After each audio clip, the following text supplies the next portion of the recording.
This is Minecraft, the most popular game in the world. It released over a decade ago, and through the years it's transformed itself over and over again, keeping players gripped more than any other game on the planet. And I've transformed the game entirely. Every environment, every structure, even down to the finest details like the soundtrack and achievements, all in a single island. I've included inspirations from across the globe, adding brand new structures, stories, and features, revolutionizing how survival Minecraft can be played by both players and viewers alike. After dedicating my life to this project for over a year, I finally released the world download on my Patreon. But stay tuned to find out everything you need to know about the map and see for yourselves how I brought this world to life. So to get started in my enormous quest to transform the world's most popular game, Steph and I spent hours researching and discussing how we can make one giant island that could somehow contain virtually every key aspect of the game. We sketched out a general layout for the ultimate survival world island, which would span across 16 million blocks. Yep, you heard that correctly. If you stacked up every Minecraft block in this map, you could nerd pole through the center of the earth and still have millions of blocks to spare. We tried to place the environments in the most logical way possible, so you're not walking around from the freezing snowy mountains straight into the scorching hot desert. We even thought about some of the themes and real-world inspirations we could include in different areas. So with the layout planned, I jumped into World Painter to bring this epic plan to life in Minecraft. I built a huge mountain range for the snowy biome, broke up the island with some rivers and lakes, dug out a grand canyon in the mesa, added sand dunes in the desert, and painted on the different biomes so that they'd register in-game.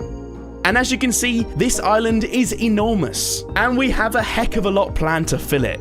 To give you just a tiny teaser of what to look forward to, I've planned an epic Wild West inspired town and railroad for the mesa, an abandoned ancient city for the jungle, a dwarven kingdom in the deep dark caves, and so much more. That's not to mention all of the hidden Easter eggs, backstory, challenges, and custom loot, along with tons of insane ideas that you guys have come up with. With our empty island ready, I pasted in all of the vanilla structures ready for me to upgrade. First, I added villages into every biome, including those that don't naturally spawn villages. Next, I added in a bunch of pillager outposts across the map, which will also be themed based on their location. And finally, I placed all of Minecraft structures into their corresponding biomes. Plus, when we get to transforming, I'll be adding some of my own custom structures as well. With the structures in place, I moved on to the vanilla trees, placing them across the entire map to simulate how they would spawn in a naturally generated Minecraft world. And I have to admit, I did add some oak tree clusters to the plains, even though they don't usually spawn there. It felt way too bare without any. And so our vanilla Minecraft map is ready for a big transformation. So let's get started with the plains.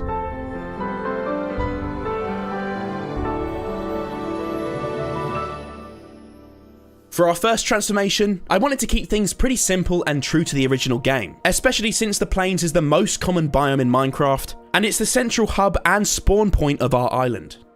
The first transformation to tackle are the oak trees scattered across the plains. I built several trees in a more realistic style in different sizes, and replaced the vanilla ones with our shiny new ones throughout the biome. The environment was still looking pretty empty, so I also created some small bushes and boulders to help populate the empty space and break up the landscape a bit. Before transforming the outpost in the village, I upgraded the island's ruined portal, which, when repaired, will lead to an epic transformation of the Nether. I played with the design a little, but ultimately settled on this stone archway, which nicely mimics the original design, just upscaled and a bit more dramatic. I added some damage and nether materials to make it look as though the nether blasted through to the overworld when this portal was first made by the island's resident witches, who inhabit the mushroom swamp down south. According to USW legend, the portal was destroyed by the plains villagers to prevent the Piglin clan from wreaking havoc on the overworld after the witches tried to steal resources from the nether. Spooky stuff, but it makes a pretty epic centerpiece for the island. At the other end of the plains, I'd placed down a pillager outpost, so I headed there for the next upgrade. Now I thought it'd be cool to match the materials with the sources of wood accessible in this biome, so I switched out the dark oak for some lighter oak and topped off the tower with the pillager faction's very own flag. The pillagers who inhabit this camp are actually ex-villagers from the Plains village who are stationed here to guard the border from the witch coven that inhabits the mushroom swamp. It's no wonder they're hostile to strangers, with witches living so nearby. To complete the Pillager Outpost camp, I took some of the small decorations that can spawn at an outpost tower and made some tweaks, just to enhance what you'd usually come across in vanilla. I updated the tents, training dummies, cages, and also added some of my own decorations, including a fire pit and bundles of oak logs. I used these new assets to decorate and surrounded the campsite with a spiked wood wall for a handmade look. Now this really looks like a fortified base put together by the pillagers themselves. To add an extra line of defense for our witch hunting pillagers, I added 2 guard towers either side of the entrance, trying to match it with the design of the main tower. And that's our outpost upgrade complete. Which biome's outpost upgrade are you most excited to see? And to finish up the plains, I headed to the village. Now in Minecraft, villagers can have a variety of professions which give you different options for trading. A villager's profession is determined when a specific block is placed near them, but a lot of the time their houses don't actually reflect their job roles that noticeably. This is something I thought would really elevate the Minecraft survival experience. So I decided to enhance all of the profession buildings, choosing different selections for all of my village transformations. In the plains, I dedicated my first building to the local fishermen. I branched off from the large lake with a river leading to a small pond and repurposed one of the original village houses for the fishermen to live in. I kept things really simple for these designs, with the plains being our most true to vanilla transformation on the whole island. There'll be plenty of crazy builds elsewhere. I added a couple of little piers, which will make nice fishing spots for both our villagers and for you guys, and I couldn't resist building some small fishing boats out on the lake. Next, I decided to make a windmill for the local farmer. The poor farmers in default Minecraft villages don't get a cool house to live in. They're just out tending to their crops all day. So I figured a quaint windmill would make a nice little home for our plains farmer. For the next section, I actually added a totally custom addition, a beekeeper and a little bee haven. Obviously vanilla Minecraft doesn't have a beekeeper profession, but I thought this was such a cool way to include the game's bees in the village and give that aspect of the game a little revamp. With a large space left in front of the windmill, I of course had to add a crop farm. The villagers here are definitely hungry for some veg to go with their fish. I divided the farm up into 3 fields, one for wheat, one for potatoes, and another for carrots, also making a stream for our water source. With the farm finished, I worked on the layout for the rest of the village, creating some new, more natural looking paths, and quickly upgrading the village bell before gradually repositioning the remaining village buildings. Next up, I made some small tweaks to the librarian's house, and of course, I'm upgrading all of the interiors as I go as well. Throughout these transformations, I'll be showing you some of the interiors I've created, but I'm also going to be leaving a lot for you guys to discover for yourselves. Anyhow, I topped off the library with a small bell tower before working on the stonemason's house. To suit the profession, I used more stone in this design and repurposed one of the gables to shelter the entrance. I added some custom boulders, and out back I even created this miniature quarry, featuring this large, almost medieval looking pulverizer to help our stonemason villager break up all of that stone underground. For these little stall decorations, I whipped up an upgrade and created a nice little market square where the villagers can trade and sell goods. When you guys visit here, you can upgrade these market stalls by giving the villagers professions so they'll trade with you and replenish your supplies between your adventures across the map. And at the back of the market, I added a travelling wagon for the cleric. Clerics are religious leaders and would typically spawn in the village's church. But I thought this wagon would be a cool alternative for this village because the cleric tends to sell mysterious and magical items in game. So you might find these mysterious travelling merchants in wagons across the map. To wrap up our market square, I added a supply cart and benches before moving on to the church. This transformation is once again pretty true to the original game. But across the USW, we'll be transforming our villagers' place of worship with different religions and cultures in mind, taking inspiration from around the world to create our own fantasy buildings. This church-inspired building ended up bigger than I expected. Honestly, it looks a bit more like a cathedral, but this still felt like a tiny build compared to my creative projects. Finally, I revamped the remaining village houses for our nitwits and unemployed villagers to live in, and scattered them around the village before adding some finishing touches. I upgraded the little fountain design outside the church, placed some hay barrels, whipped up a lamppost design, transformed the flower pot design, and scattered around some shrubbery. And that's our plains biome upgraded. So let's take a look at the transformation.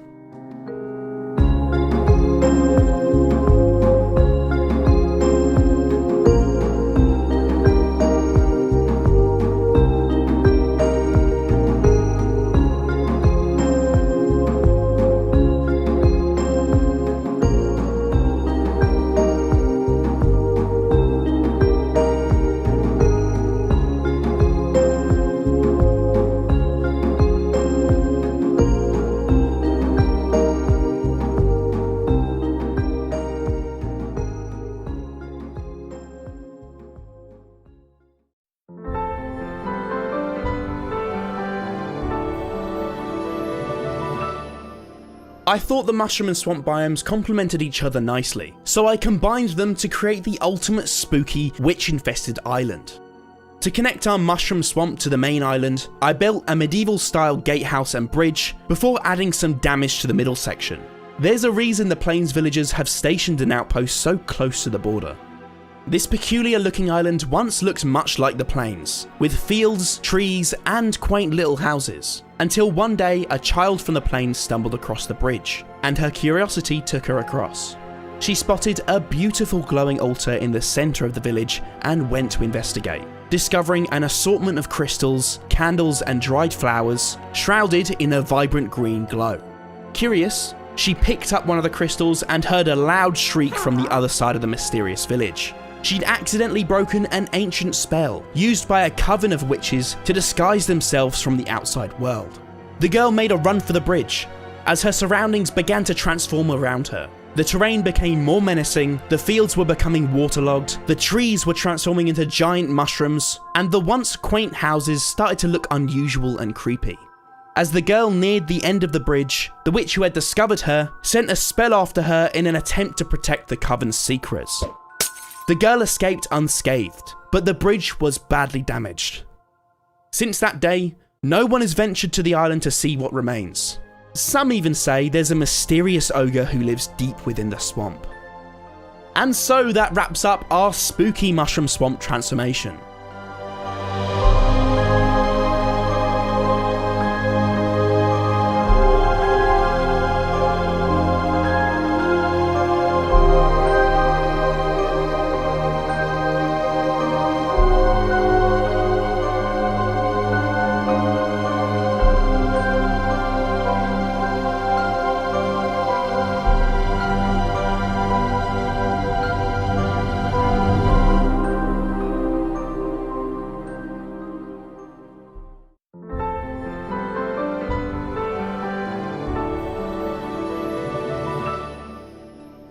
For our desert transformation, I kick things off by rearranging the vanilla village layout to create a clear village centre and main street, taking a little inspiration from Breath of the Wild's Gerudo Town. With the main strip laid out, I repositioned the village buildings neatly either side, prioritising the larger ones and the profession buildings, leaving the remaining buildings and decorations for later.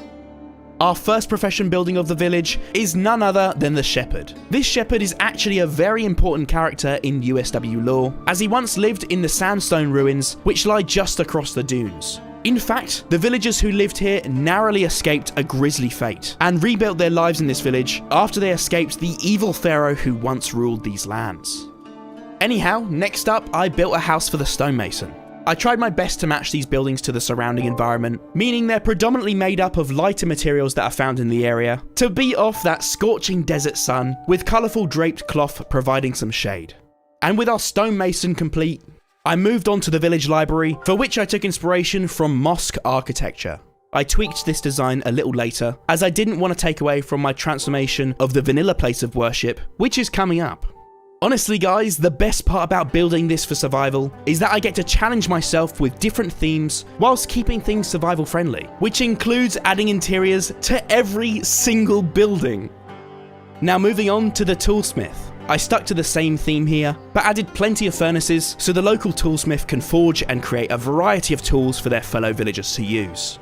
I then whipped up this gatehouse to guard the entrance of the village, before transforming some more large houses to make things feel more bustling and populated. And to finish off the main desert village, I built a grand mosque to house the cleric at the back of the village, fitting pretty nicely with our Egyptian inspirations. Throughout this project, I really wanted to influence our designs and lore with real life cultures and histories. Even though it's all fantasy and not intended to be accurate, Steph and I wanted this project to feel inclusive and unique.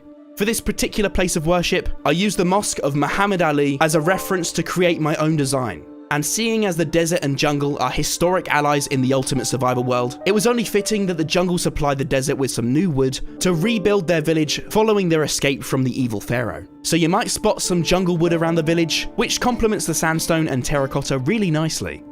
Finally, with all of our larger buildings complete, I was left with a bunch of very small, cube-like buildings to transform and scatter throughout the town. These custom houses are still very simple in design, and are pretty much still just square buildings, but I added plenty of small details and colour variation to really make these immersive to explore. Moving on to the decorations, I transformed the pile of scattered hay, adding it to the back of a wagon, and housed the village bell in some sandstone. I then added the wagons throughout the town and placed the bell at the end of the main street. And for a final touch, I upgraded the almighty desert well. Down on the ground, the village looks even busier, with market stalls cluttering the main street, greenery clinging to the village buildings, and apparently all of the villagers want to go for a swim. So, let's move on, shall we? So moving on to one of the most popular vanilla structures in Minecraft, the Desert Temple. And first things first, I basically quadrupled the size of it because I wanted to create a truly epic spectacle in our desert. The entrance of the original Desert Temple looks somewhat like a face, so I thought a massive skull would work perfectly to replicate this on a much more grand scale. Plus, it's a great way to ward off attackers. Centuries ago, the evil pharaoh forced his subjects to build this temple for him to store his vast collections of treasures. He fell into an obsession and a dangerous greed for such things, leading to the summoning of a merciless demon from the Nether. I mean, that was never gonna end well, was it?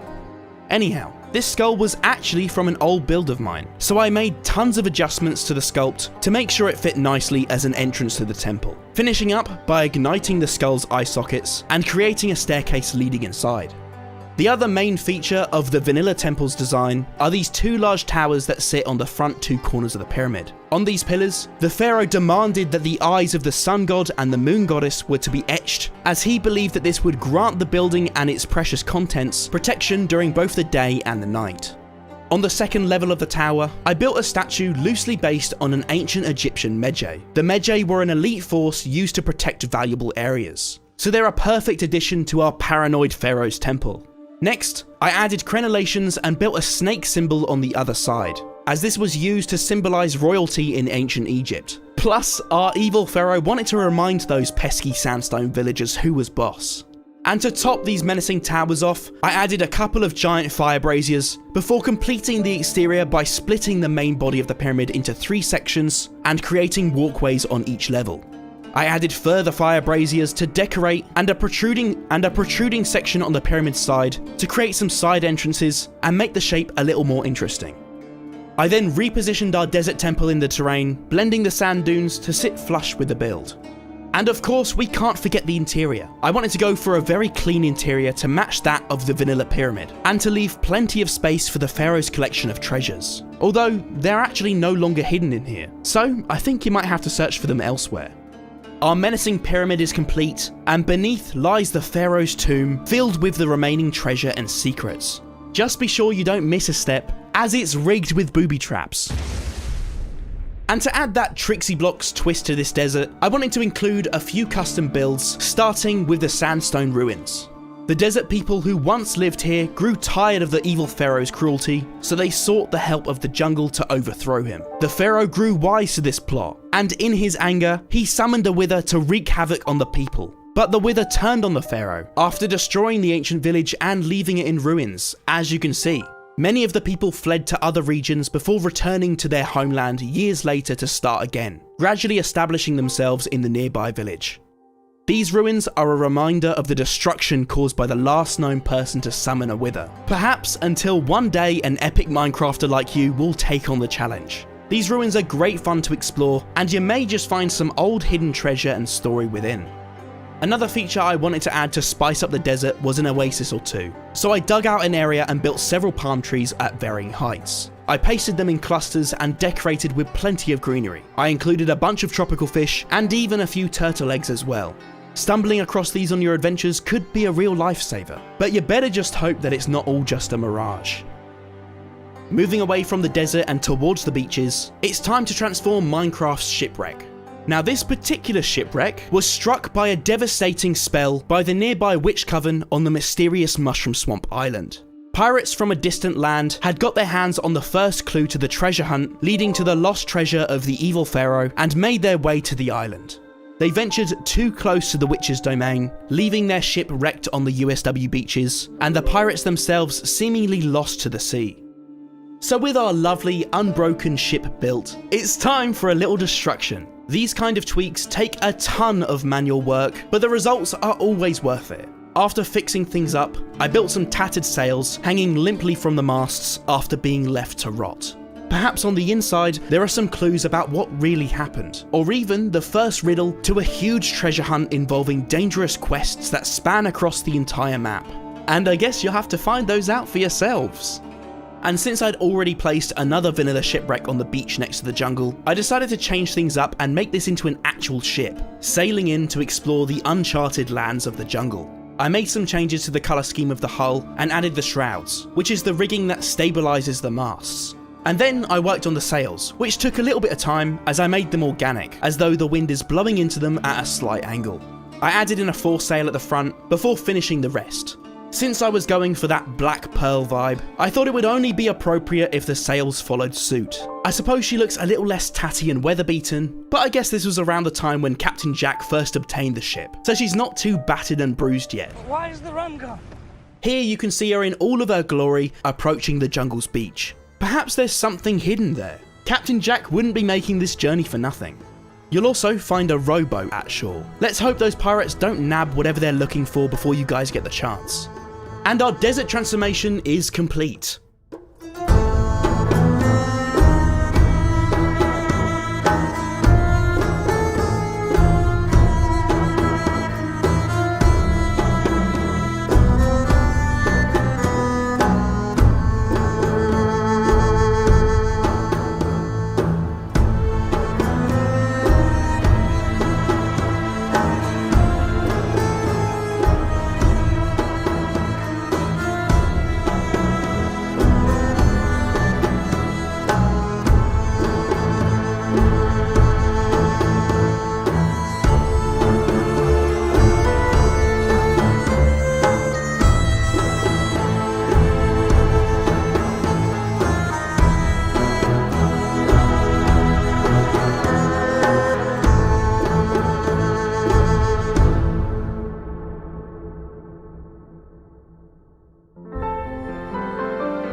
So, first things first in our dark forest, I removed the original darkwood trees to make way for our brand new woodland.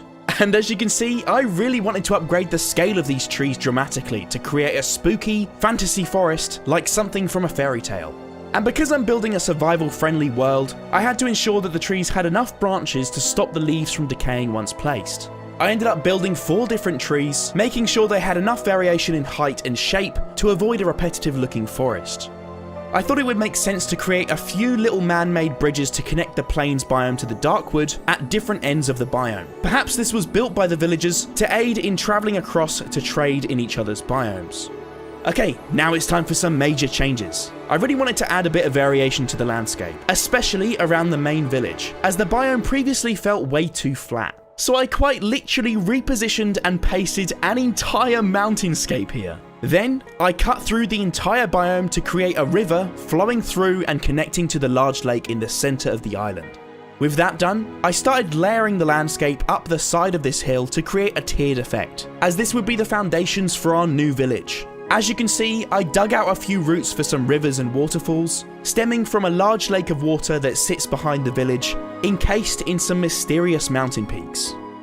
With a lot of the main terraforming complete, I started to fill out the forest with those trees that I made. Before placing the rest of the trees, I wanted to include a small lake with a monument in the centre. Legend says that one of the most powerful swords in the land was placed there by a mysterious wizard, who claimed that only a worthy adventurer would be able to retrieve it. Do you reckon you'll be up to the challenge? Now we've got to fill out the remaining half of the biome to finish our dense darkwood forest. Honestly, when you guys play this, you will never run out of a wood supply. You could build an entire kingdom from chopping down even just one of these trees. And if you can't face chopping down all of my creations, you could always make yourself a tree farm from the saplings. Anyway, before moving on, we've got to fill this forest with some shrubbery and rock clusters. Placing these custom bushes and rocks around really fills out the forest floor, making it much more dense and like an overgrown woodland. These decorations literally cover the entire biome, so you won't want to stray too far from the pathway, otherwise you might get lost. And this is our magical forest, ready for some epic builds. If you look around closely, you'll even find fireflies in this biome when you're exploring in Java. Now, since the main pathway weaves throughout the forest, I whipped up a bunch of bridges to cross the cliff sides and allow access between each section of the biome.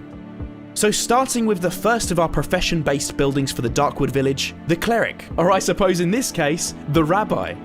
Now, as mentioned in earlier chapters, I'm changing things up for the village church and using different inspirations for the places of worship across the biomes. So far, I've been inspired by a church in the plains biome, a mosque in the desert, and for the Darkwood, I decided to refer to synagogue architecture. The synagogue is a Jewish place of worship, but can also double as a place to study and a community centre as well, so it's a perfect centrepiece for our forest village. Now, after researching into the architecture of a typical synagogue, I discovered that they're not limited to a particular style or shape. They vary in design quite a lot. However, the most notable features I found from reference images of real-life synagogues were large, circular windows sandwiched between two towers with bulb-like roofs. So I used this as a reference point and added my own twists. Which alternative place of worship would you most like to see in Minecraft? As for the interior of the synagogue, I discovered that the style and layout seemed to vary quite a bit. The only thing that did seem to persist were archways overlooking balconies either side, rows of pews, and a raised platform. You can access the second floor via the front towers, and with the design laid out, I mirrored it to the other side of the building. I realised how massive I ended up making this building once I attempted placing it down. I guess I was kind of compensating for the fact that the Dark Forest doesn't spawn its own villages in default Minecraft. Our second profession-based building is for the village cartographer. I settled on a peaked roof, fantasy style for this building, which will loosely persist throughout the remainder of this village. Obviously, because the cartographer lives here, I had to include a separate lookout tower that connects to the side of the building. I then tackled the next profession building, the weaponsmith. The plan for this building layout was to follow the same sort of design as the vanilla building, with the main forgery and large furnaces residing on a stone platform work area that's attached to the side of the building. You'll also notice I added a slight curvature to the rooftops of each building using slabs and trapdoors. That, in combination with diagonal building, is super time consuming. Honestly, I don't really know why I do this to myself. With the weaponsmith complete, I had to accompany it with an armourer. You can actually see the vanilla armourer building to the right, which of course I used as reference.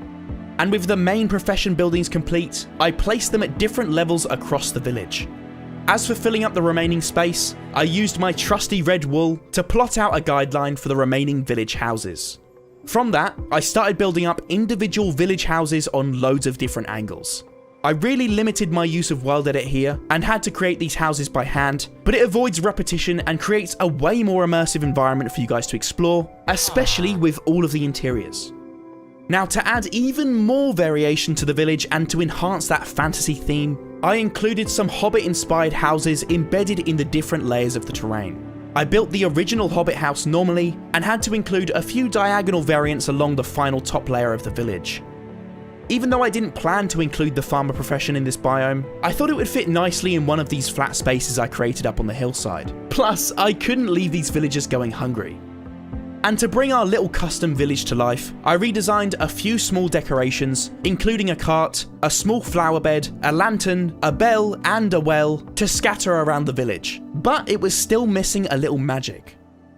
So, the hidden lake behind the village has a mystery of its own. A crazy old wizard lives up there. He spends his days trying to unravel the mysteries of the ultimate survival world. The cursed treasure of the evil pharaoh from the desert, the eerie beached shipwreck, the peculiar coven of witches in the mushroom swamp biome, the bizarre disappearance of the wealthy family who lived in a nearby woodland mansion, and much, much more. Perhaps this kooky old guy has discovered something more about this surreal island and its secrets, not to mention the legendary fabled treasure.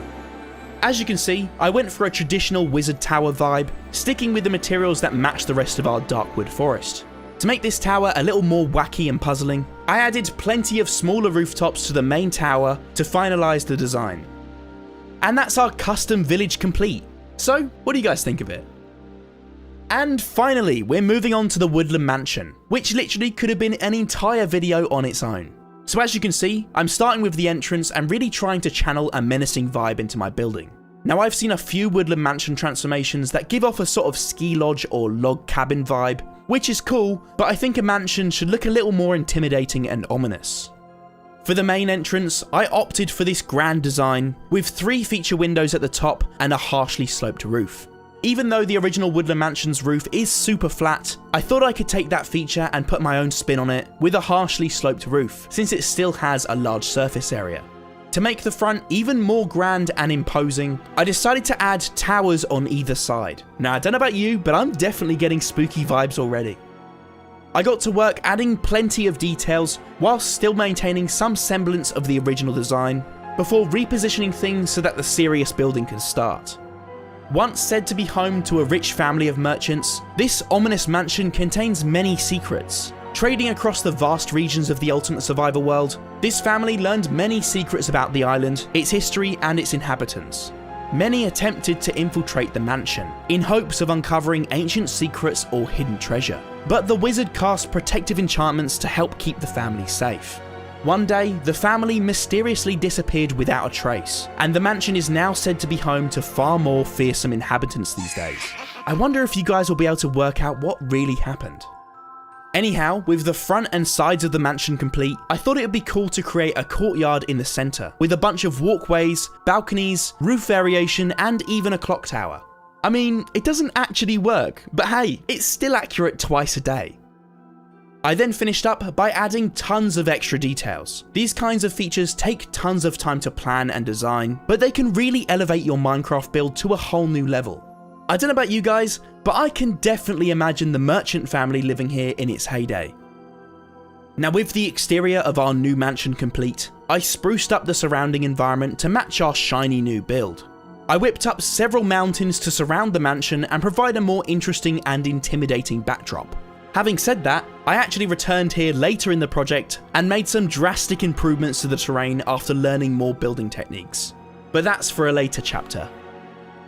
Lastly, I added in the trees, rocks and shrubbery we created earlier to finish this section of the Darkwood Forest. And of course, we created that perfect opening in the middle of our mansion for a courtyard. So I decorated it with pathways, bushes, flowers and a fountain. As a final addition to the mansion, I mixed in different block materials to add texture and wear and tear to the mansion. It is abandoned after all. So that just leaves the enormous task of tackling the interior. First things first, I dissected the vanilla mansion just to see the different types of rooms we're dealing with. That way I could really make this an authentic upgrade. Obviously I'm not going to be able to paste the hallways and rooms into the new mansion and directly transform them. However, I can build an interior that follows the same kind of style to the vanilla version, just with larger rooms and much more detail. As you can see, our new mansion was initially a hollow shell for the most part, with some remnants of the vanilla interior. So I cleared it out in preparation for all of our new rooms. Using an assortment of my trusty coloured wool, I mapped out the ground level of the mansion, marking out hallways, rooms and staircases. Of course, the first room we need as soon as you walk into the front door of the mansion is a grand entrance. The main reason I started here was because I planned to keep this entrance very open plan, allowing access from all 3 floors of the mansion to balconies with a view all the way down to the bottom floor. As for the hallways, the most notable part of the vanilla design is the pillared supports on either side that line the walls, so I recreated that in my own style. I made sure to add plenty of small decorations which took up the majority of time, from banners to plant pots, paintings, armor stands and cobwebs to add that creepy and abandoned vibe we're going for. That's not to mention all the special loot and lore related items. I then tackled the second floor, plotting out all the different rooms and decorating the long winding hallways. And not forgetting the third floor, where I had to plan and decorate yet again, making sure to include plenty of chests, which of course means lots of epic loot for you guys. So starting with the first main room, I decided this mansion needed a grand kitchen. So I added a laundry area, a large cooking area, a classic checkered kitchen floor, and some tables for food prep.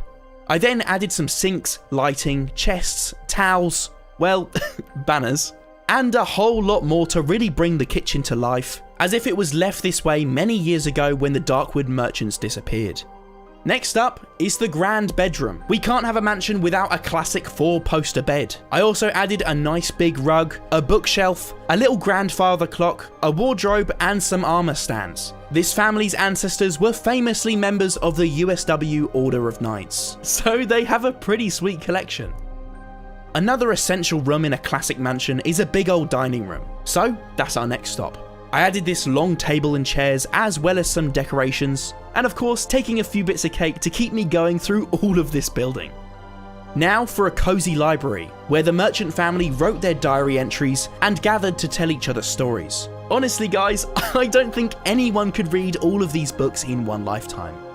Just to quickly show you guys some of the other many rooms I spent hours adding, including vanilla upgrades and new additions, we have a once cozy lounge and study area, a fully stacked wine cellar for the family's partying, an upgrade of the villager statue room, which might just be linked to the ancient relics in the jungle biome, and finally a chest room crammed full to the brim with chests. As well as these main rooms, there are a bunch of smaller rooms throughout this huge mansion. Last but not least, we have the abandoned zombie village to tackle. For this area, I adapted some of the Darkwood village buildings so that they looked a little more ruined and abandoned. If you're wondering why this village has been left like this, it all started many years ago when a plague began to spread throughout the community. It almost took over the whole village, with some survivors fleeing to the Darkwood village. Terrified that they might have brought this plague with them, the Darkwood villagers would not allow the survivors to settle there. With nowhere else to go, the outcast surviving villagers fled across the river to the jungle and turned to a life of pillaging. Their story continues in the jungle chapter. But anyway, as you can see, this little fishing village would have been a picturesque little community in its heyday. Maybe as a side quest, you guys will be challenged with the task of cleansing the village of the plague to restore the community to its prime. And with the rest of the trees and forest decorations added, let's take a look at all of our progress.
Jumping into the jungle, it's time for some major terraforming, although we've got to keep things survival friendly as usual. Now I know I'm going a bit crazy with the terraforming here, but hear me out. We've tackled some biomes so far that are typically super flat, including the plains and the desert. So I thought, why not give you guys some really cool landscape to explore in the jungle? Since I wanted to create a super intricate landscape to really immerse you guys in your jungle adventures, I actually spent 2 weeks making manual edits to this terrain to get it just right, as this was before I learnt some of the terrain tools that you'll see me using in later chapters. There will be plenty of secrets to explore, including a custom abandoned mineshaft with its own ores featuring later in this chapter, along with literally dozens of custom caves and dungeons, which will be coming in the finishing touches chapter. I added tons of variety to these mountains and made them very dynamic, decorating them with plenty of caves, rocky overhangs and steep cliffs. To break up the mountain range even further, I mapped out a route for plenty of valleys, rivers and waterfalls that connect back into the ocean surrounding the ultimate survival world. And of course, I made a big stone island for our jungle temple to sit on. Speaking of water, with our landscaping complete, I started filling up our valleys with blue wool, which would eventually become the various rivers and waterfalls of the Jungle Valley. Now I've used this technique before on the channel, and it's the best possible way to achieve some really nice looking waterfalls and rivers without Minecraft's water physics breaking through and filling up the entire map. To finish off our shiny new jungle landscape, I added grass, moss, and plenty of foliage to add a little life to the basic terrain. And as you can see, compared to the size of my character, this place is huge. But it's still very empty, and jungles are typically known for being, well, the complete opposite of that. So to turn our epic landscape into an actual jungle, I created a few variations of palm trees and jungle trees, an assortment of shrubs, plants, and bushes to add greenery to the jungle floor, and of course some custom boulders and rocks.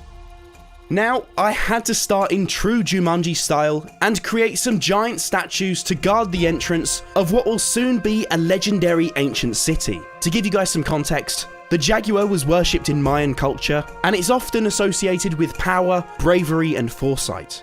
Similarly, this jungle civilization built a pair of these powerful figures to not only protect their city, as they worship the jaguar for saving them from a horde of giant jungle spiders. The jaguars also encouraged the worthy to tackle the maze, empowered by these symbols of foresight and bravery watching over them. We'll return to this mysterious maze of the jaguar shortly, but with our jaguar statue almost complete, I made a few small tweaks before repositioning it either side of this gap between the mountains. To kick off this ancient city, we need to upgrade the vanilla jungle temple that's going to sit smack bang in the middle of it. Of course, I had to listen to you guys and take inspiration from Mayan, Incan, and Aztec architecture for this one. Remember though, these creations aren't meant to be accurate to real life, and if you don't see your favourite cultures or architectural styles in this world, you definitely will when I make the next one. Anyhow, I transformed the original temple, attempting to incorporate a similar style and size. Well, actually, this isn't the whole thing. This is just the top of the temple. I guess I lied to you about the size. Since the jungle temple has been tackled in Minecraft so many times before, even by me, I tried to create something unique for this world, incorporating lots of different elements to each layer of the building. So, what did this intricate temple mean to the ancient jungle city? Well, every year, many of the city's people would undertake a perilous pilgrimage across the vast jungle landscape, searching for the 4 elemental protector totems. At each totem, they would leave valuable offerings and perform rituals to preserve the power of the sacred elements, which were essential for the city's survival. After finding earth, wind, fire, and water, the pilgrimage would finish at the temple, and those who succeeded were celebrated in a grand ceremony as saviors of the city and were provided with many valuable benefits for the next year. And that wraps up the exterior of our jungle temple transformation.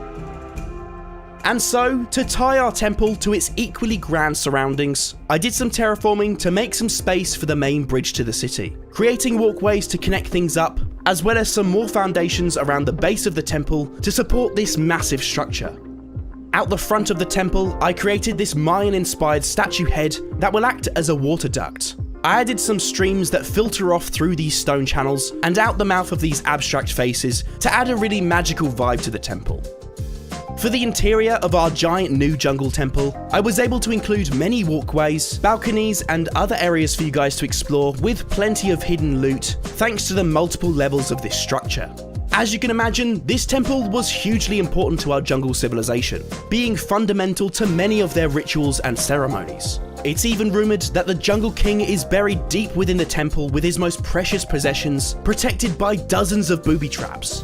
Also, you may recognise the villager head statues from a previous USW chapter. Given the plethora of sacred artefacts found in our ancient jungle city, there are many tales of adventurers who travelled here, including members of the merchant family from our woodland mansion. In fact, you may have spotted that they had orchestrated a grand heist to steal a sacred statue from the city, which still remains in their mansion to this day. And it's rumoured that this was the source of their bad luck and eventual disappearance. Anyway, with the temple finally complete, I headed back outside and made room for the only way in and out of this city, the Maze of the Jaguar. For this legendary maze, I was inspired by the Labyrinth, famous in Greek mythology for playing host to the monstrous Minotaur. I love combining inspirations from many influences, since there are no rules in Minecraft, and it gives me a chance to be as inclusive as possible. This jungle maze was designed to test the bravery of those seeking entrance to the ancient jungle city, and it is said to be enchanted, leading to many unworthy adventurers becoming insane before finding the exit. I wonder if you and your friends are worthy of entering the ancient city. Plus, in the centre of the maze, I incorporated the first of the 4 elemental totems that are hidden across the city. Perhaps you can find them all and discover their secrets.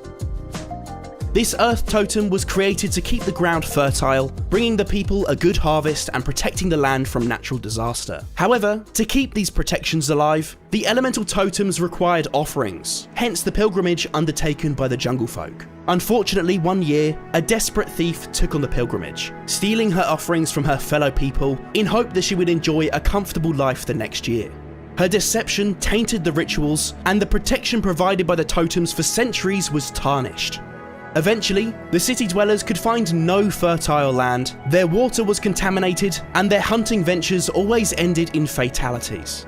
The elements were totally against them, and a devastating elemental storm broke out, leaving the entire city abandoned. Now, with all of this talk of an ancient city, I'd better start building it, hadn't I? Remember though, this is all just a supplement to my jungle temple transformation. The actual vanilla village upgrade is totally separate. Anyhow, to start things off, I added a bunch of platforms and additional bridges around the mountainscape to start plotting out the city's foundations. I also added some of the larger infrastructural buildings at this stage, which you can discover when you explore the map yourselves. Just imagine finding this hidden deep within the jungle. This seriously is an adventurous playground. So guys, this particular building is super special. You may recall that the desert and jungle biomes have always had a solid trading relationship. Well, the 2 civilizations created a huge mining network alongside those native to the mesa and the dwarves of the deep dark, with a giant tunnel network connecting their biomes underground to transfer ores and other resources to one another. This building is the grand entrance to the USW's inter-biome mining network, and I can't wait for you guys to explore it for yourselves. Next up on my agenda was to brighten things up a little bit, so I whipped up this huge fire brazier, which rages on to indicate that the unruly elements still curse the land. I then created a couple of standard designs to assist with tackling the large area, including a basic building and pillar design to kick things off. I then placed the fire braziers either side of the jungle valley and a couple of the standard buildings elsewhere, before moving on to plan out where I would place the city's main buildings using my classic red wool technique. And of course, it was then time to populate the city with the smaller buildings where our city folk used to live. In its heyday, this city was self-sufficient, bustling with inhabitants. They had their own military, prison, library, and more. Rather than spoiling all the fun now, I'll let you guys explore them properly for yourselves. Last but not least, I had to add that custom mine I promised you guys, where the jungle sources its valuable 1.17 ores. Now you know why the desert was so keen to have good trade links with the jungle. Anyhow, as you can see, I created a large lift and crane for moving materials around, since the whole city is spread across this mountainscape. I added in an entrance to some custom caves, where the ancient city folk did their mining back in the day. I wonder if there are any shiny 1.17 resources left to be found in here. With the ancient city complete, which was really all just a massive jungle temple transformation with lots of added extras, I placed down the trees and shrubs that we created earlier to bring it to life. And to really add that jungle vibe, I added some giant hanging vines across the whole city. And that just about completes the USW's legendary ancient jungle city. I suppose it's time to move on to the rest of the biome. Scattered around the jungle, I decided to place 3 small temples for you guys to discover. These temples were built by the survivors who fled the ancient city during the elemental storm, restoring their spiritual connection to their gods and helping to ward off the jungle spiders. Before transforming the jungle village, I populated more of our vast jungle with the trees, shrubs and rock clusters that we made earlier. As you can see, I left a clear area to do some terraforming for the village transformation, where the survivors of the elemental storm now reside. I created a large lake and waterfall feeding into some winding rivers that lead out into the ocean. To plan out the transformation, I placed down the original vanilla village around the new landscape and mapped out the pathways and bridges. One of the most requested features from you guys for the USW jungle was tree houses, so I just had to include some for you guys. Taking inspiration from the vanilla village buildings, I created 2 alternative treehouse designs to sit up high in the canopies of our jungle trees. I then scattered them across the village, connecting them up with thin, rickety bridges to create a treetop network above the ground-based village. The ground-based village was feeling a little short of bridges now, so of course I added the bridges that I'd planned out below too. And to finally kick off the profession buildings, I began with the cleric. Similarly to my plains cleric, I decided to go with an alternative building design, given the mystical items that the cleric trades. So I took the wagon that I made for the plains biome and adapted it to house our jungle's wandering voodoo doctor. No one ever sees the wagon arrive or leave, and its bizarre, rickety structure seems to defy all physics. But no one asks any questions, since our voodoo doctor is a little prone to casting hexes on those who snoop. He does make great herbal tea though. 5 stars on Uber Eats. Next up, I transformed the Fletcher's building. I opted for a relatively simple design on a diagonal, with plenty of targets and firing ranges to test out the latest arrows. He also holds free archery classes for the kids on Wednesdays. And finally, for our butcher/farmer, I created a quaint little jungle farmhouse and a small farmyard to wrap up the profession buildings. Now, since our village was still extremely empty at this point, I transformed some default vanilla houses to place around. I tried to stick as closely as possible to the vanilla designs, to make this as authentic an upgrade as possible, given how carried away I got with the ancient jungle city. So you may remember from earlier that there were several tribes inhabiting the jungle, one of which was made up of the survivors of the elemental curse in the ancient city. Over centuries, these tribes lived in territorial conflict with one another, but eventually they agreed to live in harmony. They created a new community which has thrived ever since in the form of this charming jungle village. Now, for those of you who've been listening carefully, you might remember that a plague broke out in the north of the Darkwood Forest near the coast. Those who escaped the zombie-infested village fled to the main Darkwood village, but were turned away, as the villagers were terrified of catching the plague. The stranded survivors fled across the river to the edge of the jungle, turning to a life of pillaging and scavenging to survive. The survivors began to clear an area, destroying the trees to create a new settlement, threatening the newfound peace in the jungle. Perhaps you guys can make it your quest to cleanse the zombie village of the plague and save the jungle from the threat of the pillagers too. And so, with all of that building and lore covered, let's take a look at the completed USW jungle.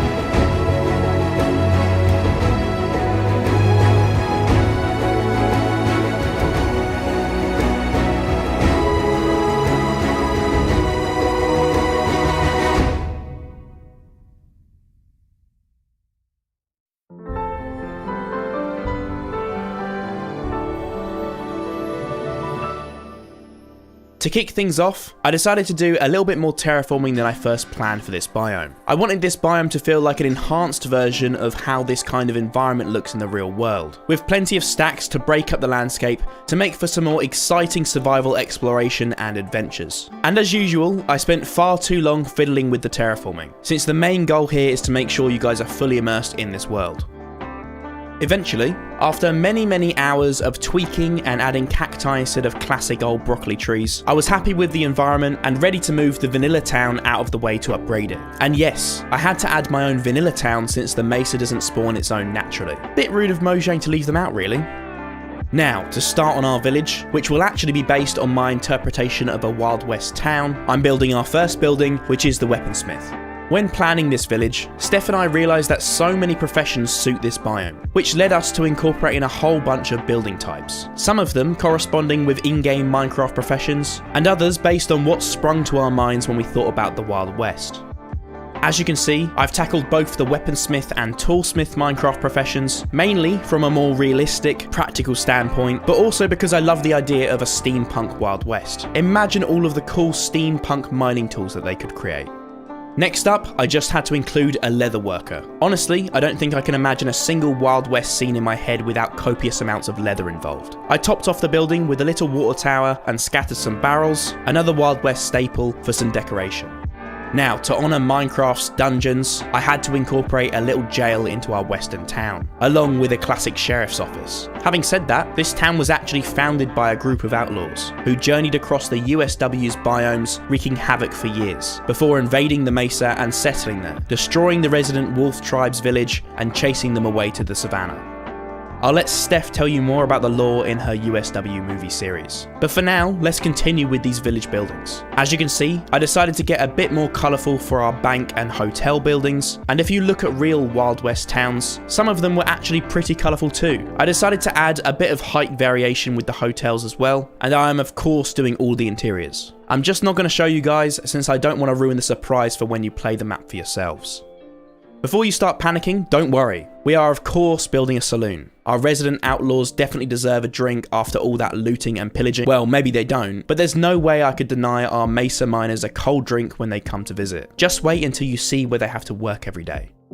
For our place of worship in this biome, I took a little bit of inspiration from history and included a church. Having said that, a lot of old western towns didn't have the luxury of a dedicated church building, and some services were even held in the saloon. And finally, to finish up our village buildings, I created a little house. I envisioned a lot of our villagers having sleeping quarters above their businesses, but there is one house. I wonder who lives here. I wonder if they have a story. Now it's finally time to place all of our buildings, sticking to a classic cul-de-sac style of placement, which I think we all typically associate with Wild West towns. Real western towns often look quite different to this movie-like interpretation, but they did often run parallel to a railroad, which we'll bring to life in the next segment of this build.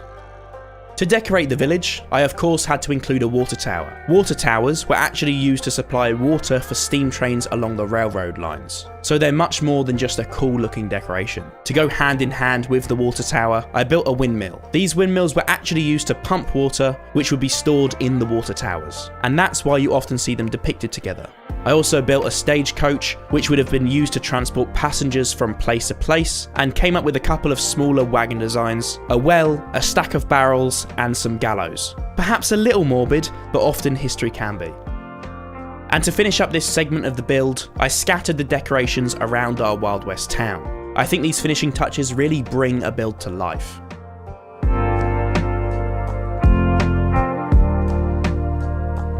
Now it's time to move on to our railroad network. To link this up nicely to the village, I whipped up a station and a platform and included another water tower close by to make sure our trains have plenty of access to water. That is what steam trains run on after all. I added in some decorations, the beginnings of a very long track, and incorporated a classic railroad tunnel as a finishing touch. Obviously, I had to build a train to ride these tracks, so I built a little steam train. Now since this is all survival friendly and on a relatively small scale, this was quite a challenge, but I'm really happy with how this turned out. I added the finer details, including the various stacks and domes on top, and the pilot, which is often known as a cowcatcher, at the front, before moving back to build the cab. After making lots of tweaks to the front of the train, I built a coal cart to follow closely behind the cab, ready to fuel it up, and then I built some carriages for passengers behind to finish this first train up. Since I'm building such a huge railroad, I really had to build another train to go round it. I copied the same design for the front, but this time designing the carriages for transporting materials and goods rather than passengers. You'll notice the gold and coal in the back of the carriages, which have been transported from the huge mines that we'll be tackling shortly. Before we move on to the mines though, we have an enormous railroad to tackle. And of course, rather than making this easy for myself, I plotted out a route that winds around the whole canyon, making twists and turns and taking diagonal routes across the landscape. It literally took hours for Steph and I to plot out this route, but it was definitely worth it. The whole canyon has been brought to life. Now, since this track is so expansive and we have 2 trains heading around it, I had to incorporate another station with a little water stop to get our trains more water, since early steam trains would need to stop for more water every couple of hours depending on their journey and load. To support our huge railroad, I created a trestle bridge, inspired by the Goat Canyon Trestle in California. Timber trestle bridges not only have an iconic look, but they were usually seen as a more temporary structure, which is why I chose to use them here. I really wanted this canyon to seem as though it is in its prime, bustling with new activity in the USW's own mini gold rush period. Trestle bridges are actually very strong, which is why similar designs have been used for wooden roller coasters over the years. Luckily, I was able to create a more modular trestle bridge design to support the railroad, although I did have to manually build the corner pieces, which took quite a long time. But it was definitely worth investing the time because these bridges really elevate the landscape to a whole new level. And after the painstaking process of finalizing the trestle bridge design around the entire railroad, it's time to move on from our train network and head to the mines.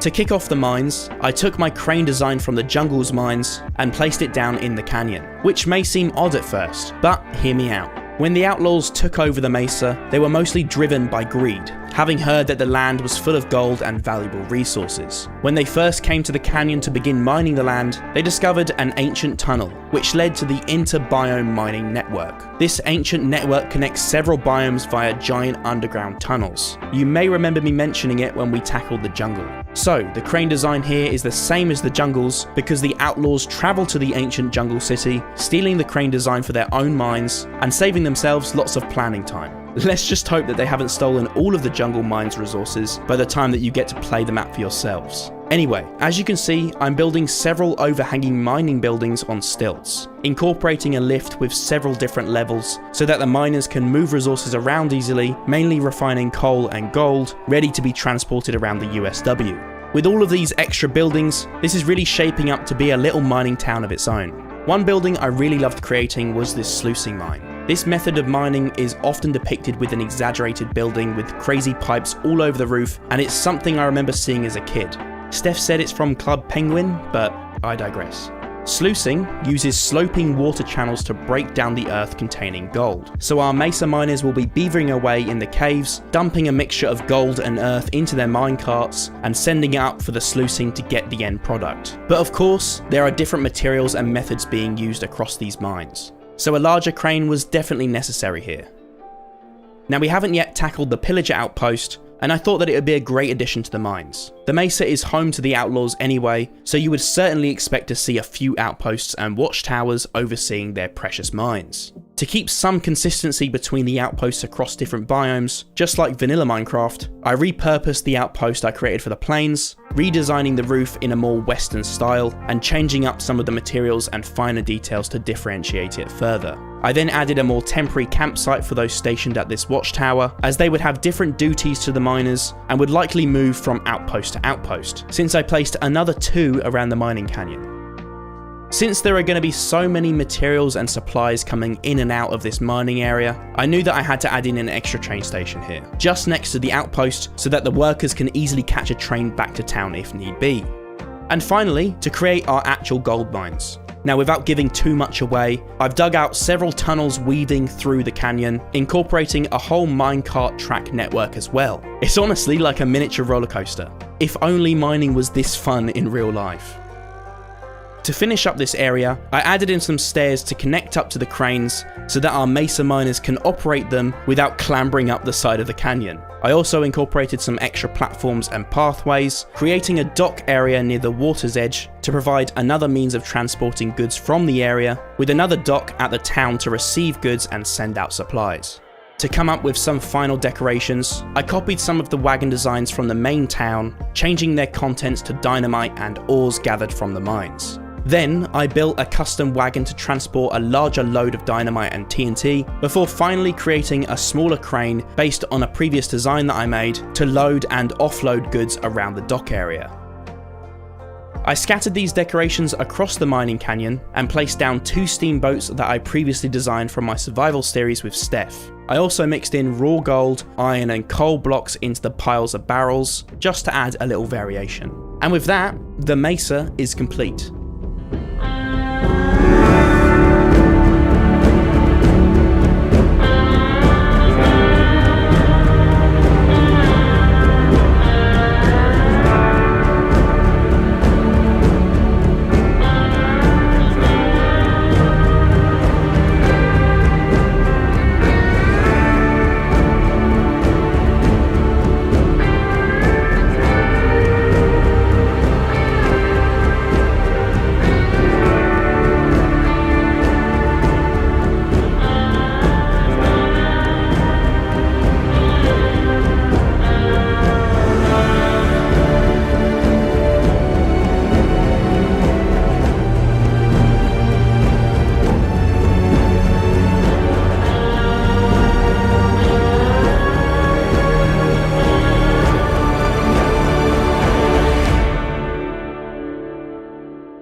The savannah tends to be a pretty forgotten biome, and it has definitely been the biome I've received the least ideas for. So I thought we'd do it some justice and create something really special. I can't be sending you guys to sleep now, can I? To kick things off, I of course had to upgrade our savannah trees, taking inspiration from African acacia trees so we can achieve that classic Lion King horizon. I created a few different variations to keep things nice and organic, eventually removing the vanilla trees and placing our custom ones across the entire biome. I also placed some custom boulder clusters to change up the environment. I really am getting those Lion King vibes now.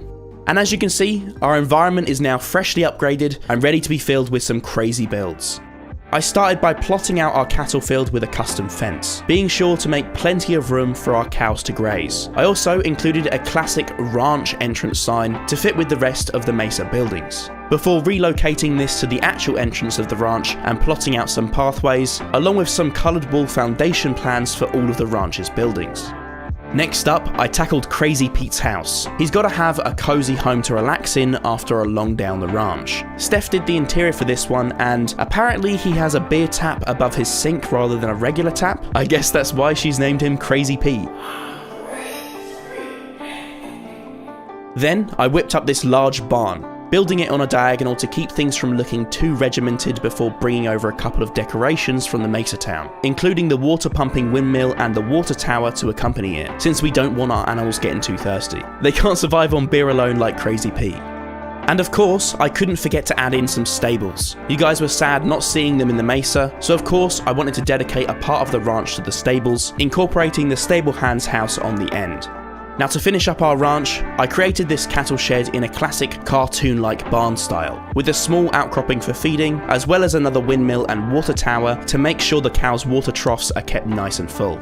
Now these Mesa folk are getting a little close to the savannah. Tensions are certainly rising, but hey, at least the animals are happy.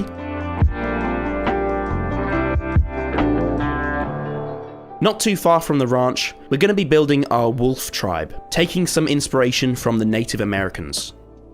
Typically, what we often see depicted in movies and stories is based around the Native Americans of the plains. No, not the plains in Minecraft. This plains was between the Mississippi River and the Rocky Mountains. These people were known for dwelling in teepees and wearing elaborate feather bonnets, which I think we all tend to think of as the main symbols of the Native Americans. Now I love that imagery, but I don't think many people know how diverse the Native Americans were. Historians actually divide them into 10 separate culture areas. They lived in very different dwellings and had different cultures depending on where they resided. In the southwest, the environment was much like our USW's Mesa, and the people there lived in mud and stone houses called Pueblos and Hogans. On the flip side, the Inuit and Aleut peoples lived in what is now modern-day Alaska and Canada, in a contrasting environment, living very different lives to the farmers of the plains or the southwest. To somewhat reflect this diversity, I wanted to take inspiration from some of these different building types in the Wolf Tribe's village. Now, the Wolf Tribe originally resided in the Mesa, where their houses were more like the Pueblos and Hogans I mentioned earlier. To kick things off in a recognisable style, I whipped up a couple of totem poles to sit either side of the Wolf Tribe's entrance, with several different totems carved into the wood. These 3 totems are important symbols for the tribe. Anyway, I quickly got to work on the tribe's teepees, creating a few different variations to dot around the camp. I also incorporated some glazed terracotta into my designs, since teepees are traditionally painted with depictions of battles, personal experiences, and even animals. Since I couldn't incorporate actual paintings on the teepees in vanilla Minecraft, I thought the terracotta was a good replacement to add some detail and colour. For the rest of the tribe's main houses, I whipped up a wigwam and longhouse, which would have typically been viewed as a pretty symbolic building, representing territory being shared across nations. In the USW, the Wolf Tribe's longhouse represents their ancient allegiances with the desert and the jungle. And since our Wolf Tribe is based around the lake, I thought it would be pretty appropriate to include these chickies elevated above the wet ground to provide a cozy, dry dwelling for the villagers. In Native American culture, it was very common for the children to learn the workings of the camp at a young age with first-hand experiences. So I thought it'd be cool to incorporate a mini camp for the Wolf Tribe's children to hang out, where they can learn to tend to the fire, look after animals, grow their own crops, and even practice their archery. And with our various buildings complete, I scattered them across the camp, and now things are really starting to come to life. Remember, all of these buildings will have interiors too. I'm just not going to spoil the surprise. To guard the front entrance from those pesky Mesa outlaws, I created a couple of basic, stilted watchtowers, peeking up over the large fence to keep an eye out for suspicious visitors. And you also may have noticed the large space that I left at the back of the camp, which is of course for the chief's hut. I was inspired by the wattle and daub style of building for this hut, as I wanted to create something completely different to the rest of the buildings to give the tribe a special place to gather before the chief. I think it actually ended up looking pretty similar to the large Dothraki hut from Game of Thrones, still fitting nicely with the theme of the camp. Just to one side of the chief's hut, I created a communal fire pit area for the villagers to gather around and included a warning bell as well as a small stables to keep a few horses. And to add some finishing touches before tackling the most important part of the camp, I added in some bridges to connect the islands scattered across the winding lake, created some areas for farming crops near the water, built a little fishing dock jutting out into the lake, hung some banners at the entrance in the tribe's very own colours, and finally added in some small totem poles either side of the entrance to the chief's hut, perhaps even including a hidden booby trap or two to ward off you Minecraft adventurers from seeking entrance to the hut. Now, this tree is not just an important spiritual tree for the Wolf Tribe, but a fundamental part of the USW's backstory. You may remember that the Wolf Tribe fled to the savannah from the Mesa, chasing out the residents of this camp and claiming it as their own, in desperation to escape the Mesa outlaws. The original residents were known as the Bone Tribe, who we'll visit later on. The Bone Tribe's healer created magical medicines from plants and bones, and had left behind a mysterious pouch when the Wolf Tribe took over the camp. The pouch contained a strange powder, and the Wolf Tribe soon discovered that it made things grow at rapid speed. It was bone meal. The Wolf Tribe believed in a spiritual connection with nature, and in an important ritual, the camp's elders were to plant a sacred sapling to strengthen the tribe's bond to nature and provide them with a special place for future rituals and worship. Realizing that the magical bone meal could bring their spirit tree to life quickly, they used it to grow it to full size. Inadvertently, the camp's elders had created a strong spiritual connection between the Wolf Tribe and the Bone Tribe, bringing this bond to life in a magical tree which grew from a combination of important ingredients from each tribe.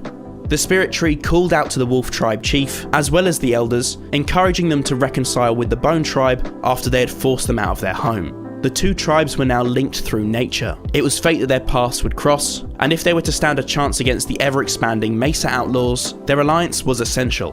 But anyway, I won't give too much away for now. And that's our Wolf Tribe complete. I love how this turned out, and it's such a unique little area to explore. I can't wait for you guys to come across it during your Minecraft adventures.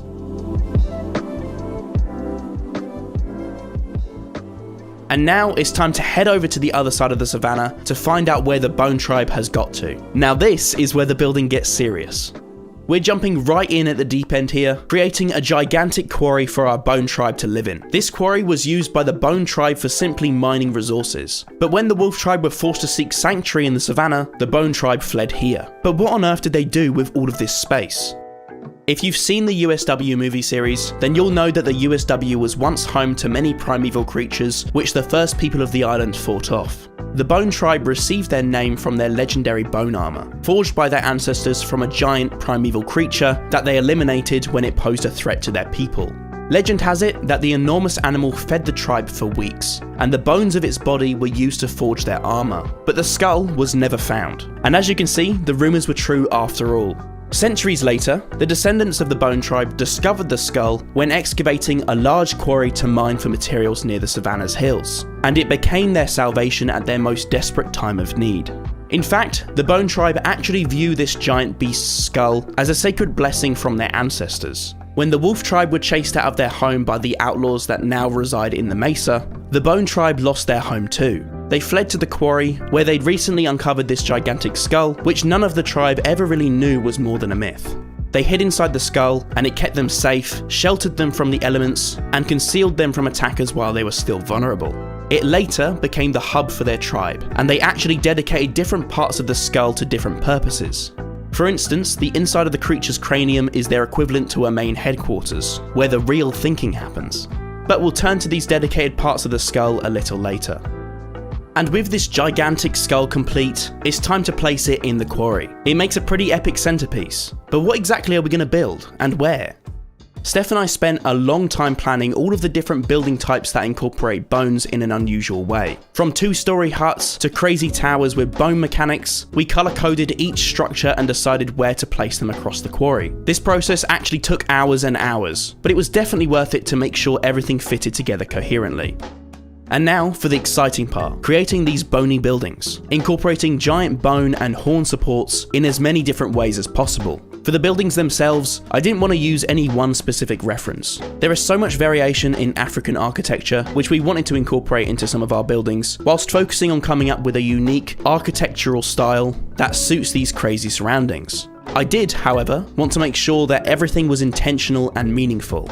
As you know, we love to incorporate plenty of story and symbolism here on the Trixie Blocks channel. So we decided to use the colour red as the tribe's main colour, drawing inspiration from the Maasai tribe of Kenya, who wear a vibrant cloth known as a shahuka. Red is considered a sacred colour by the Maasai, also representing blood, and it is the basic colour for all shahuka. Similarly, the Bone tribe adopted the red colour as a warning to potential attackers, but also as a celebration of their sacred home, centred around the skull that saved them from a terrible fate. As you might have noticed, I also incorporated this building, which is actually a mini upgrade of Minecraft's vanilla pillager outpost.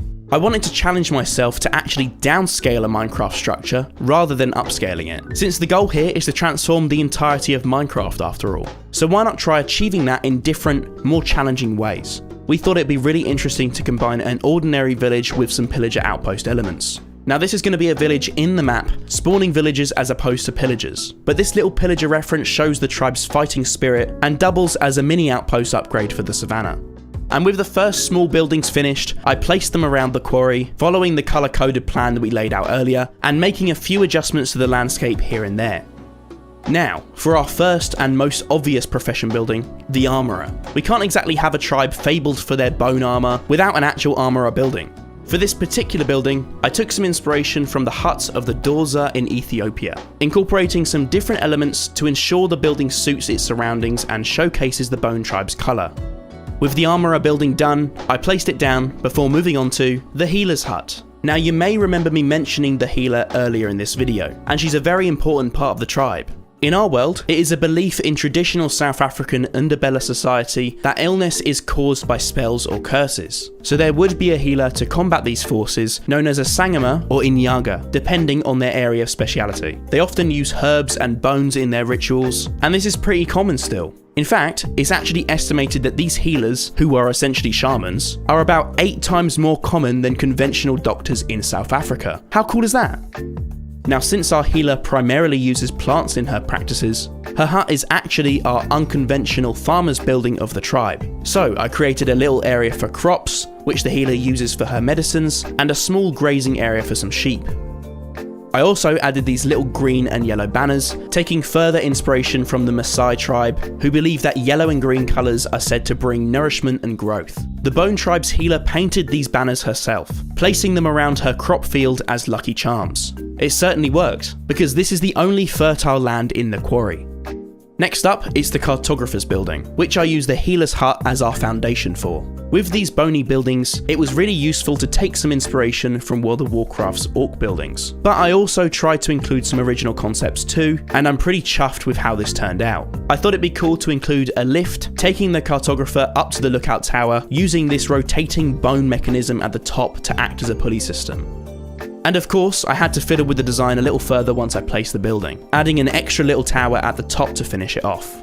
Now, our Bone King resides on the left side of the skull in the district where the elders reside. His tower had to be something a little special, so I started with a sturdy base, incorporating bone supports for the main structure and the roof too. I wanted this building to really embrace the Bone tribe's traditions, so I was sure to embed the largest bones of any building in the quarry in its structure, creating a grand tower for the tribe's leader to reside in. I placed the Bone King's grand tower down, connecting it to the Elders District with a bridge. I also created a bridge across to the skull's right eye, as this is where the Elders conduct their rituals, through which they gain insight from their ancestors. Through this path, they can reach their meeting hall based in the cranium, since that's where all the thinking happens. And they can also reach the other eye too, which is the Elders' viewing platform, giving them a view across the rest of the tribe. In fact, each part of the skull is used in a way reminiscent of how the creature would have used that part back when it was alive. The eyes represent sight, hence the rituals and viewing balcony. The mouth contains a grand feasting hall, and the head contains the Elders' headquarters. And you'll soon see what the nose is used for. I thought it would make sense to add one final profession building, the stonemason. I just built a deep slate foundation for the Bone King's tower and realised that it made a lot of sense for the stonemason to have a similar building style. So I whipped up this round, bony mini tower, which is clearly built from deep slate carved by the stonemason himself. I set the stonemason's building down in its pre-planned spot before adding in some more bridges, an elevator, finalising some platforms and placing pathways. And of course, our Bone Tribe needs some protection at its front entrance. So I created a large, square watchtower to sit either side of the grand entrance, incorporating a spiky, menacing design, as well as some bones and red banners to tie it into the rest of the tribe. I then placed down the watchtower either side of the entrance as planned, incorporating these huge bones to frame the entrance, almost like you're walking through part of a ribcage when entering the quarry. Next, I add a little protection around the front with a fence, the same one as the fence from the Wolf Tribe. I mean, it was originally the Bone Tribe's fence before they were pushed out after all. The Wolf Tribe didn't even build it, so I think we can forgive them for using it for their new home. Now, to tick another Minecraft structure off our transformation list, I decided to create some smaller scale skulls and some rib cages, recreating vanilla Minecraft fossils to act as some decoration for our Bone Tribe. I created 2 smaller skull variants, a large rib cage, as well as a campsite, some market stalls for the tribe's trading, a few fire brazier variants, and of course some rock and ore piles, since this is a quarry after all. After coming up with these decorations, I dotted them around the quarry, even creating a rib cage camp at the quarry floor. I also thought that it'd be cool to flip the rib cage up the other way, to create a more sheltered outdoor area next to the Bone King's tower. Now he and the elders can enjoy their garden parties, whatever the weather. It's really crazy how much this quarry comes to life with all the final decorations, especially the fire braziers. But to add a little more functionality for the Bone Tribe folk, I dotted some cranes around, making it easier for all the heavy materials to be hauled around the various levels of the quarry. And to add a few more details, I whipped up some canopies for supplies and added a couple of camps just past the quarry border, where the tribe's hunters and foragers are stationed. And last but not least, we're finally discovering what the tribe uses the skull's nose for. When the tribe were forced to flee their home by the Wolf Tribe, which was really all thanks to the outlaws, the tribe hid inside the skull. When they lit their first fire, it was fundamental to their survival, and the camp kept that fire alight no matter what. The elders ordered that the 2 things that had enabled their survival should be unified and that the flame of the Great Fire should never dwindle. The fire now resides in the skull's nostrils as a constant beacon of hope, said to breathe life into the camp. The tribe also tells stories from the Great Fire's smoke, including the tale of their ancestors' epic battle with the giant creature, whose skull provides the foundation to their tribe today. The camp's designated firekeepers keep the flame alive, which is actually not dissimilar to the traditions of the Himba tribe, situated in Namibia. Their holy fire is called the Okarua, which they must keep burning, the smoke of which they believe connects them to their ancestors. To add the final touches, I scattered some grass, trees and rocks around the edge of the quarry to blend things with the rest of the biome nicely. And that just about wraps up our Bone Tribe. This is probably one of the most unique builds in the entire USW, and definitely makes for an epic spot for an adventure. So let's take a look at everything that we've built in our upgraded Savannah biome.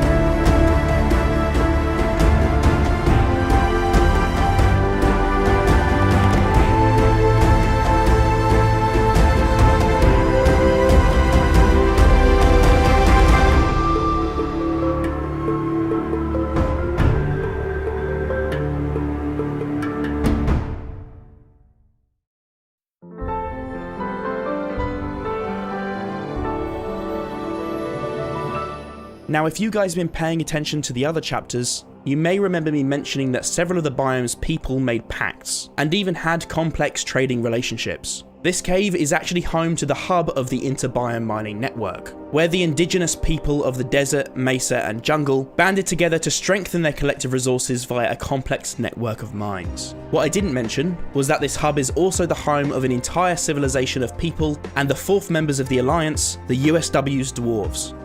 With the shell of the cave complete, you can spot plenty of 1.17 and 1.18 elements here, with the giant dripstone stalagmites, glowberries, spore blossoms, and more. This is the ultimate lush cave to start our epic transformation in. Now first and foremost, let's start with our giant dwarf statue, since this vast cave is their home, and they were the ones to establish the epic lush ancient city we're going to be tackling today.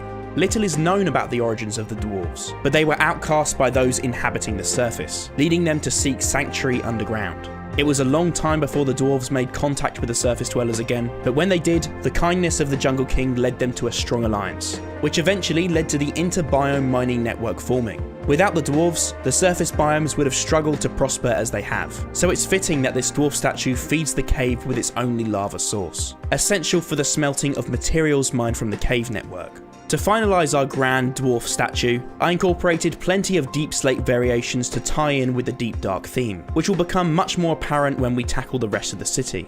I also gave the dwarfs some weapons, which actually represent one of the two factions of the city, which we'll explore more later on. The Copper faction was known as the fiercer faction of the dwarves, renowned for their resilience and survival abilities. To honour the sacrifices they made to protect the entire dwarven race, the Amethyst faction, who are the more innovative of the dwarves, built this statue bearing two weapons said to be wielded by the Copper faction's eldest ancestors. I think he makes for an awesome centrepiece of the forge area. With our dwarf statue complete, it's time to set it in place and get started on the next statues. If you've been following the Trixie Blocks channel for a while, you might remember my Underground Kingdom. This mega build was my first major project, and I really wanted to include some sort of reference to it in these caves. So I took the Atlas-inspired statue I created for the Underground Kingdom and improved on it, to act as the basis for our founder statues. As you can see, the two statues look pretty different to each other, and I definitely think the new one is a major improvement.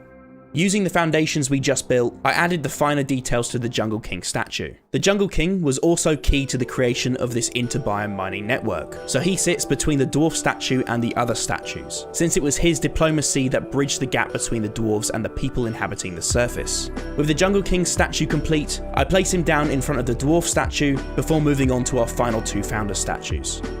To meet the lava channels that we're going to be placing, these statues need to be a little lower, so I tweaked the same Underground Kingdom statue into a kneeling position before getting started with the finer details.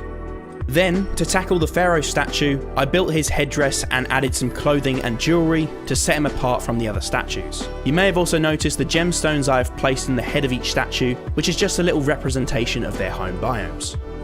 And for the Wolf Tribe Chief, I tried my best to recreate a feather war bonnet, which was pretty tricky using just Minecraft blocks on this scale, but I think it turned out looking pretty cool. And with the final Founders statues complete, it's time to incorporate them into the smelting area of the forge. As you can see, our Jungle King is supporting the main lava channel, which sloped down into the back of our Wolf Tribe Chief and Pharaoh statues. Now, whilst I really wanted this part of the build to be a crazy centerpiece that does the USW's lore some justice, I also wanted to make sure that it made some sense as a practical element of the build. So the front statues are each feeding a large basin of lava that they carry, which heats a vat attached above it. This way, all of the gold mined from the cave networks can be brought here and smelted, before transporting to the main forge. But we'll tackle all of those logistical elements later. These huge statues were a great way to kick off this cave upgrade, and I love how they tie the lore of the Ultimate Survival world into this transformation.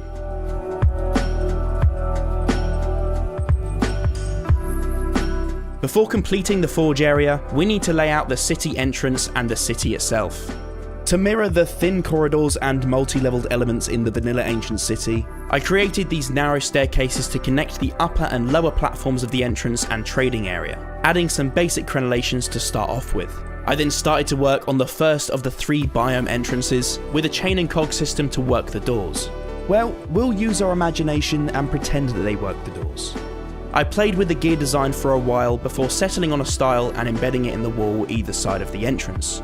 As you may have guessed, this is the door to the desert. So I created the door in a style inspired by the USW's desert to keep things nice and themed, before adding the same theme to the inside of the door, as I really wanted it to feel like you're heading to another realm when you exit through these doors, since they do actually lead all the way to the biome that they're themed on. Yes, these doors literally connect these biomes with long, winding tunnels. So to continue the themed doors, I made some adjustments to the upper entrances, before adding an entrance themed around the Mesa's wolf tribe, and of course the final entrance was themed around the jungle, leading straight into the ancient jungle city.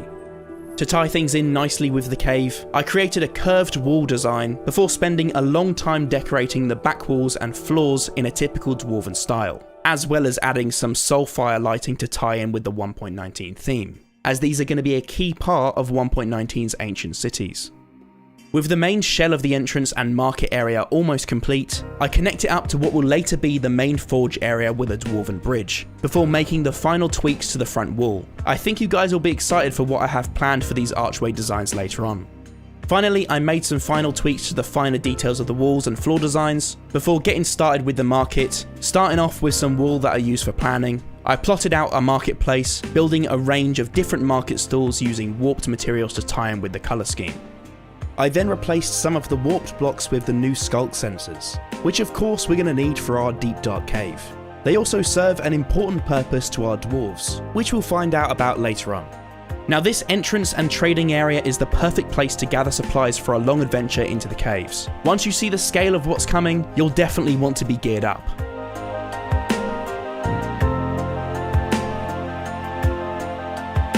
Before we revisit our forge area and with our entrance complete, it's time to head over to begin the city, which will line the walls of the cave. I connected the city's foundations to the main forge area, before adding the main staircases to connect the different levels to one another. Since this city was going to connect and interact with the main forge area, I decided to get it all plotted out with wool in advance, so I knew exactly what space I was working with and how everything was going to link together, because I really wanted to make sure that the system made logical sense. I then continued my wall plan across the foundations of our city, incorporating plans for the faction's banners and relics, as well as plotting out paths for the water channels throughout the city. And to kick things off, I began with the bottom level of the city. In our dwarves culture, they actually didn't have a typical class system. Instead, the younger dwarves inhabited the lower city, working hard and providing for their people, working their way up the tiers with age, until eventually making it to the elders' dwellings, studying the ancient dwarven texts. Also, you may have gathered that this is the Amethyst faction from the current rooftop designs. However, this didn't quite feel right, so I switched to our warped sculk rooftops to match the market and the 1.19 theme of this build. We'll still be including different details to set apart the two factions, which you'll see shortly. Now to tackle the middle layer of our deep dark city, I added some slightly larger buildings, since the dwarves gain more luxury as they work their way up the city. I also switched the main building materials as well, and I think it's really starting to look like a deep dark city now. And to make way for the top tier of the city, I made some final tweaks to the arching roof supports, ready for our final additions. Now, as I mentioned earlier, these dwarves have their very own library of ancient texts, which sits at the very top of their city. Generations of elders have studied these texts, even discovering ways to protect their city from the miners from the surface. The dwarves couldn't live with such a threat after their historical conflicts with the surface dwellers. Despite the serious reading that goes on in this library, it looks like a pretty cozy place to get lost in a good book. And of course, I had to add the elders' dwellings at the end of the top tier, taking inspiration from that classic Erebor style of building from The Hobbit. To finish up the city, I built the water channels we plotted out earlier with wool, and then mirrored the city to the other side, joining them to the entrance and trading area with more bridges. Now you'll remember me mentioning the two factions of dwarves, and you may have guessed that each faction inhabits one side of the city, depending on their strengths. They're very much seen as equal, but different, so their cities reflect this. Neither faction is inferior to the other. The Amethyst faction is based around innovation and creation, known for their extraordinary abilities to find valuable materials and use them to construct magnificent designs. The Copper faction is based around survival, known for their fierce fighting style and their sharp, savvy approach to surviving, affording them the greatest endurance no matter the odds. The factions each have two key relics representing their core values. The Amethyst faction has a pickaxe and a shovel, mirroring their roles in mining and creating, whilst the Copper faction has an axe and a sword, representing their survivalist abilities. And of course they keep the copper hammer of their ancestors in their banner. Whilst they've found more efficient fighting tools to use themselves, they still honour their heritage with this symbol. This deep dark dwarven city is insane, and we're not even finished up yet.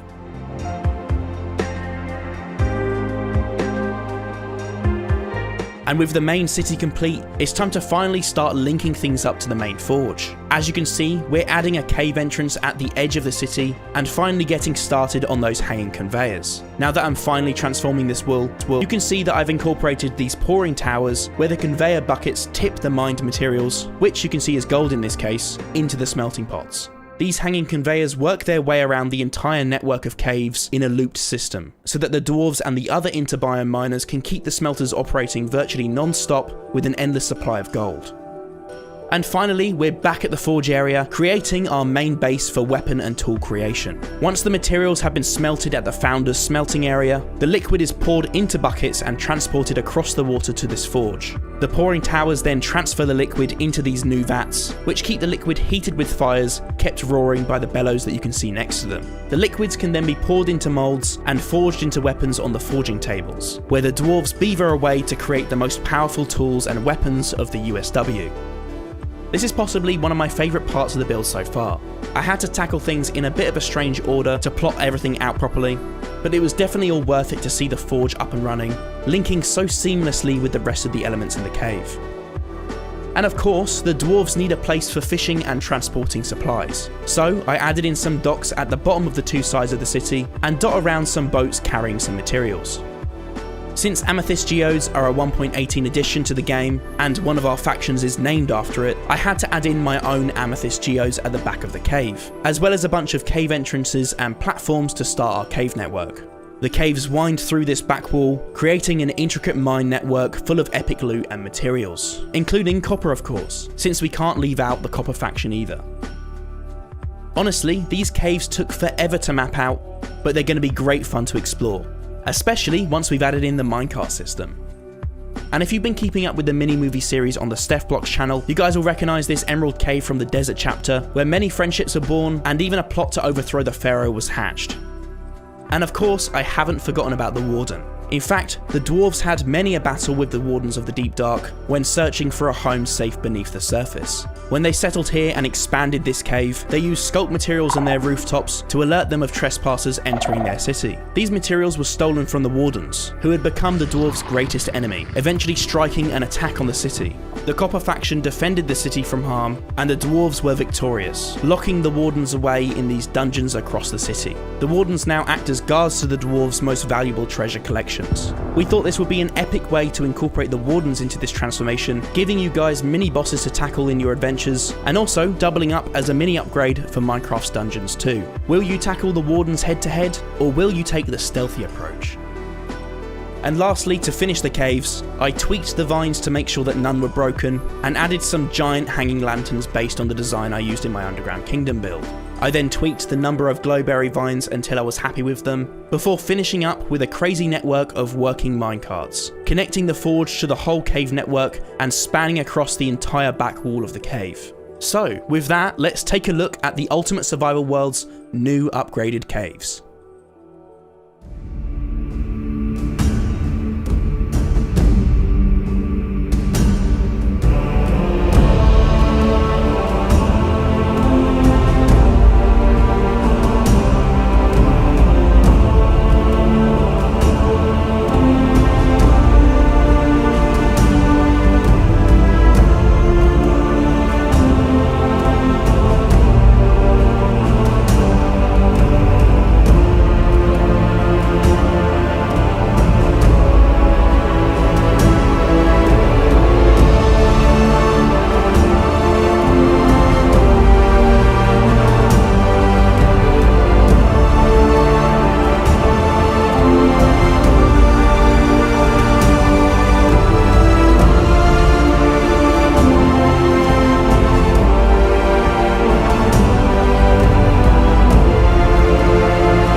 So, to get started on this blank canvas, we're draining the water from the area and creating lots and lots of space to work with. I then began with the terraforming, using sand to create a natural looking landscape where I had cut away at the original ocean floor using World Edit. I also created a long, gradual slope to the ocean floor, leading away from the USW and towards the natural oceans, since this transformation is situated in that horseshoe-shaped bay of the island. And with the main base shape laid down, I converted the sand back to stone and began working on some super exaggerated, fantasy-style arches to line this enormous area we're working with, and later frame our ocean monument really nicely with a coral reef.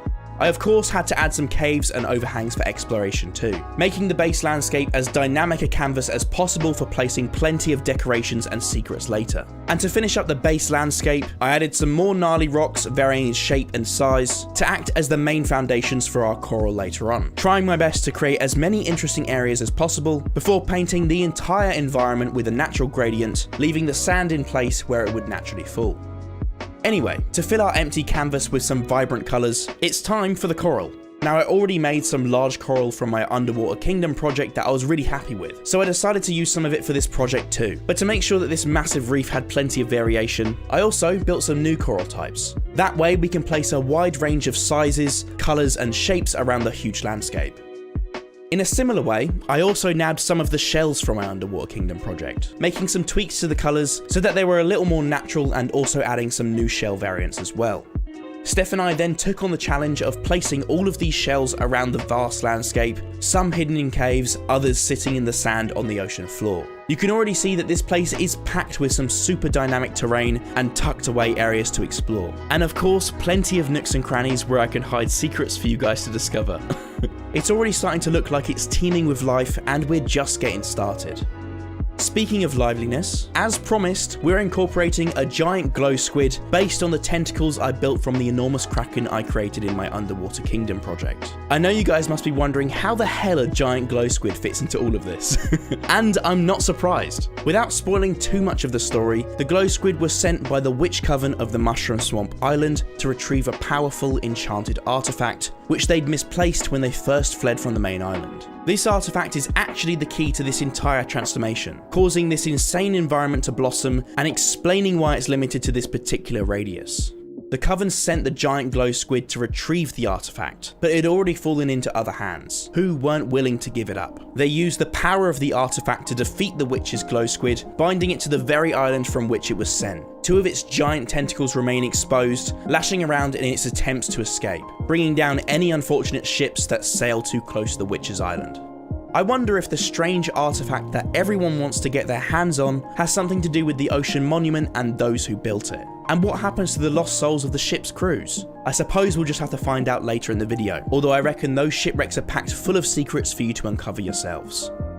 And anyway, moving on from that little tidbit of lore, let's finish up this environment and place the coral and seaweed. There's a hell of a lot of ground to cover here. As you can see, placing this coral completely transforms the entire ocean floor, creating a magical coral reef packed full of opportunities for adventure. There is literally coral spanning as far as the eye can see.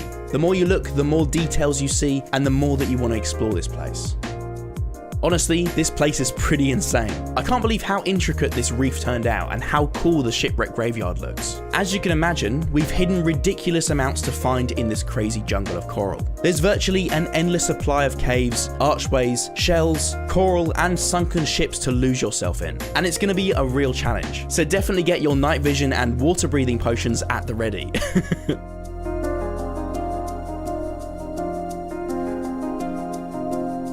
Now initially, I wasn't sure exactly what to start with for this build, but I quickly realised that God of the Sea statue head entrance we planned would really help me work out the scale this thing needed to be. So, taking inspiration from Harry Potter and the Chamber of Secrets, I moulded this Poseidon-esque head from Prismarine, with its mouth open, ready to swallow up those of you who'll be crazy enough to venture into this monument. But why does the entrance depict the God of the Seas? Well, that all ties into that powerful artifact that I mentioned earlier, lost by the fleeing witches many centuries ago. The mysterious artifact, which was an enchanted heart of the sea, was accidentally dropped into the ocean, swept out with the tide, forming a powerful conduit in the USW seas. For years, the conduit sat alone on the ocean floor, absorbing the ocean's power and gradually growing in size, transforming the surrounding landscape until eventually it was discovered by adventurers from a distant land. They were pirates, travelling to the USW in search for the lost treasure of the evil pharaoh. But they ventured too close to the witch's mushroom swamp island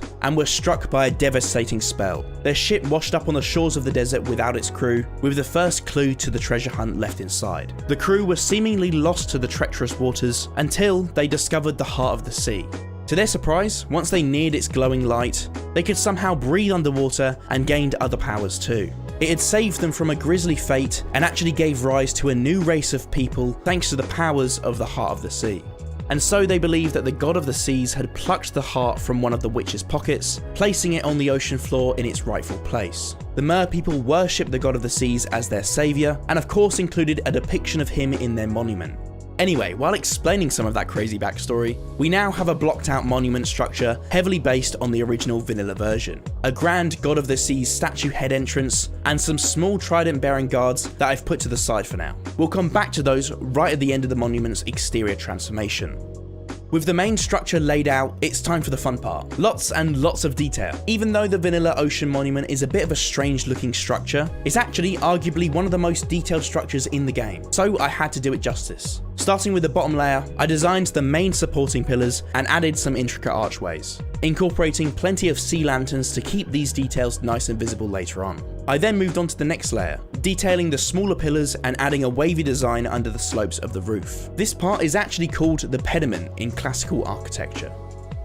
And before we move on to the next layer, I decided to tweak our God of the Sea's head to match the materials more coherently with the rest of the monument and add sea lanterns into his eyes to make them pop. Next up, mimicking the other small pillar designs, I started detailing the next layer, and you can see things are really starting to take shape nicely now. Continuing with these ornate details, I created a design to line the bottom walls. Even though they're pretty hidden for the most part, I wanted to pay attention to every detail here and make this as immersive as possible for you guys. And so, to finish up the detailing of the main structure, I got to work on the top level, also adding a small platform at the back where something special will sit later on. At the top of the monument, I added a staircase to the top platform, which I think fits really nicely with the roof. I then finished up the front pediment with one last pattern, before moving on to tackle the top platform, which actually plays host to that fabled artifact I mentioned earlier, the Enchanted Heart of the Sea. After serving as salvation for the lost souls of the stranded pirate crews, the heart was positioned in pride of place on top of the monument, allowing its powers to reach far across the ocean, transforming the surroundings and its inhabitants into something magical. As well as the Heart of the Sea being key to the pirates' survival and the emergence of the Mer people, there were 6 large shells scattered near one another, which the stranded pirates used for shelter before they were able to build their own infrastructure. They later became known as the 6 Shells of the Sea.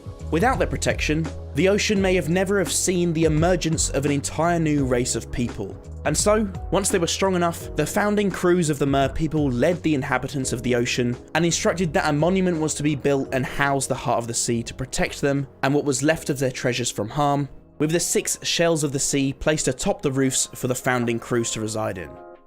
With the 6 shells now all cozy in their new homes, it was time to make the final adjustments to the exterior of this monument, creating a more natural sandbank towards the entrance of the monument, and finally returning to those statues that we set aside earlier. Now, as you can see, I originally built these statues with legs, but that doesn't entirely fit with the story. Over centuries, the first lost pirates were joined by many more lost souls, cursed by the witches or caught out by the tentacles of the giant glow squid. The community quickly advanced, with rapid evolution occurring thanks to the magical heart conduit. The Mer people became their own race, their bodies completely adapting to their environment, which explains this Mer guard that I've just whipped up to guard the main entrance. However, in recognition of their earlier, pre-evolution advancements, they also built these Seahorse Guards. They were the original military force of the Mer people. It was essentially their underwater cavalry. They protected the people from harm's way for centuries before their rapid evolution equipped them more appropriately to protect themselves. And so, they also sit in front of the monument, their reputation as fierce warriors providing a warning to attackers and treasure hunters. It looks like the exterior of our monument is complete, and it's really looking like an epic centerpiece. The resemblance to the vanilla monument is pretty uncanny as well. Maybe I didn't get too carried away this time.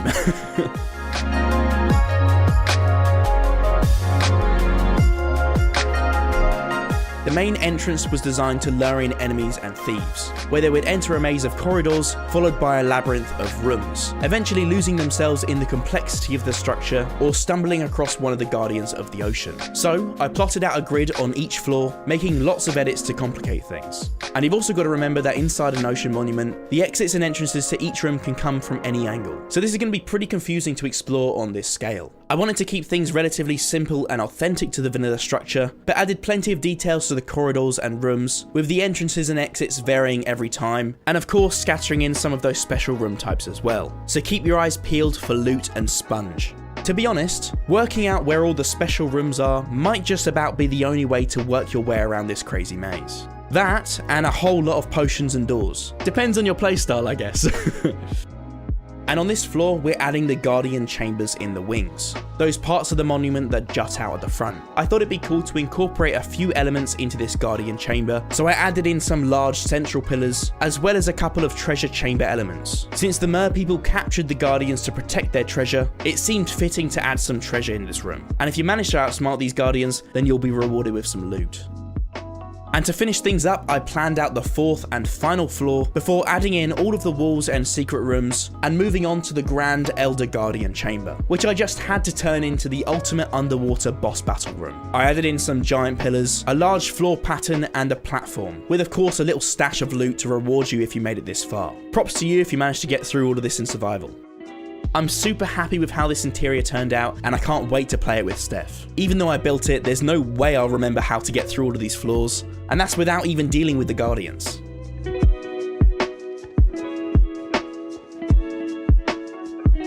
So to kick things off, I started building in stone, creating a variety of modular archways and buildings that I could paste around easily and add more damage to once in place. This way, I would be able to slot in the ruins into the existing environment pretty easily. I created a sand variant of the same modular buildings and structures before finding a nice spot to place things down. These stone and sand settlements actually emerged as the Mer people societies blossomed, building their own villages and establishing their own beliefs and ways of life. Eventually, they fell into conflict, destroying each other's settlements and leaving behind only the founding crews. Poisoned by the conflict, having taken sides and lost all faith in the Heart of the Sea, something extraordinary happened to the remaining Mer people. The Heart's enchantments appeared to turn on the Mer people, seemingly weary of all the conflict. It cursed the remaining Mer people to an empty, barren life. They became known as the Drowned, lost souls aimlessly wandering the waters for eternity, attacking any who crossed their path. The monument and the Heart remain dormant, although it's said that a glimmer of power remains and that the Guardians still inhabit the monument, protecting the treasures hidden deep within the maze. These ruins were highly requested by you guys, and I think they're one of the coolest spots to explore in this entire ocean. So, which side are you on? Stone or sand?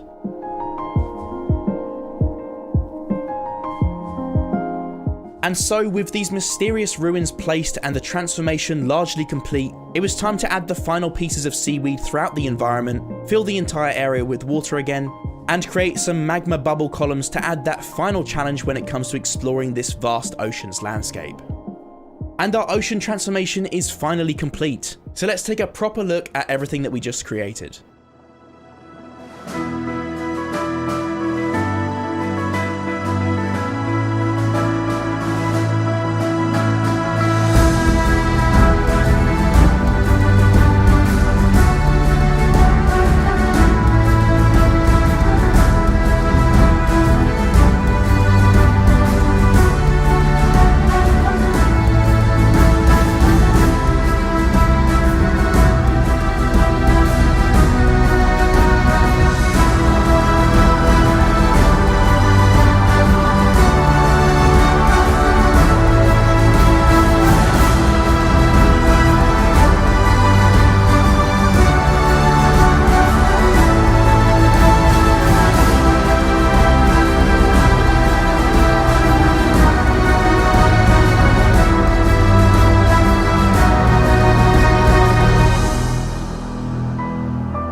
The taiga biome is one of the most popular biomes in the game, and it features everyone's favourite block type, spruce wood. We're going to combine aspects from the taiga and mega taiga biome to create the most immersive and atmospheric forest possible. To get started with this massive transformation, I obviously had to do some terraforming to make a really epic backdrop for this Viking-inspired biome. Luckily, when I created this map with World Painter, I was able to lay the foundations of a mountainscape, but there was definitely some tweaking required to get things prepared for this village, especially to fit in with everything that we'd planned. And so, the best place for this village seemed to be on the biome border, just on the edge of the taiga and snowy mountains. Vikings actually skied for fun, and they even had a god associated with snow and skiing, so we thought it'd be fitting to give our own clan easy access to the slopes. With the main terraforming complete, it was time to add some rivers and lakes to break things up a bit and make the landscape a little more interesting. So I added some rivers between the mountain peaks and some lakes around the main valley of the biome. Next up, I created a bunch of assets to add to our environment. I built lots of conifer tree variants, as varying the structure, height, and materials of the trees really helps to make the environment look more realistic and dynamic. I also built a wide range of boulder variants to scatter around, along with a few fallen trees, which should help to make this world super immersive and fun to explore. And finally, I whipped up some smaller shrubs to dot around, which were the final addition to my little environment asset palette. And so, I placed the various taiga assets throughout the biome, and I'm not gonna lie guys, this part is always very tedious. But the results are definitely worth it. I try to add the assets in little clusters, since this is a pretty common sight in the real world, and honestly, it just reminds me of a Bob Ross painting. As you can see, this place is looking picturesque already. Plus, I may or may not have hidden a little cabin for Bob Ross somewhere in the biome.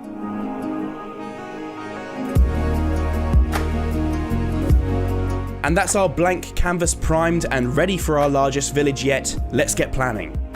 Just like I always do, I planned out the village with wool to make sure that the layout worked nicely. As you can see, there is a lot going into this village and a lot of thought went into it. One of the trickiest parts of these kind of projects is working out exactly where you want things to be. So making a plan like this is a real lifesaver. Plus, it's super satisfying to watch afterwards.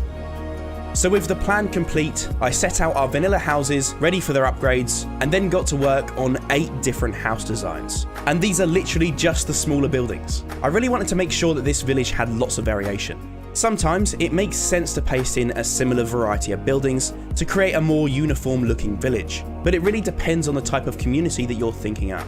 This village plays host to a lively bunch known as the Fafnir clan. If you're into mythology, you may recognise our inspiration for the name. In Norse mythology, Fafnir is a dwarf who turned on his family in pursuit of treasures, turning into a ferocious dragon to guard his riches. Similarly, the Fafnir clan are actually a villager-pillager hybrid turned on a subrace of their own people, the dwarves. That's right, the USW's dwarves who now live underground in their deep dark city were previously a part of the Fafnir clan. But in contrast to the Norse myth of Fafnir, it was the humans of the clan who got greedy and turned on their dwarven counterparts.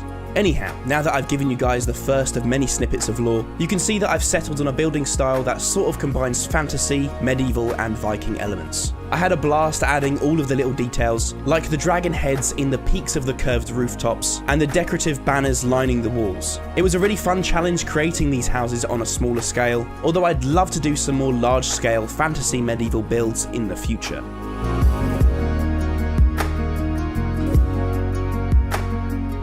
And with all of these houses built, it's time to place them in. I love all of the little details in these buildings. They make a great start to the village and it's already coming to life. Next, I tackled the place of worship for this biome, which was inspired by a Nordic stave church. Now, as you guys know, we've tried really hard to include lots of different cultures and places of worship throughout the series. If you haven't seen your favourite yet, then we'll try to cover it in our next Ultimate Survival World. Anyway, you might be wondering why we took inspiration from the stave church. Well, as you can see, it's an extremely interesting building to look at. Plus, it ties into these Nordic roots that we've been so inspired by. In fact, we've created a sort of hybrid religion for this biome, which also draws on elements of Old Norse paganism, as well as Viking culture. One of the things Steph and I enjoy most about this project is appreciating different cultures and beliefs while creating something fictional. We learn so much in the process, and this building was really fun to create, particularly on a diagonal axis. With that iconic tiered exterior complete, I got to work on the inside decorating the interior with some simple seating, lighting and pulpit to wrap things up before setting the building in place at the back of the village. As you can see, it's a real statement piece.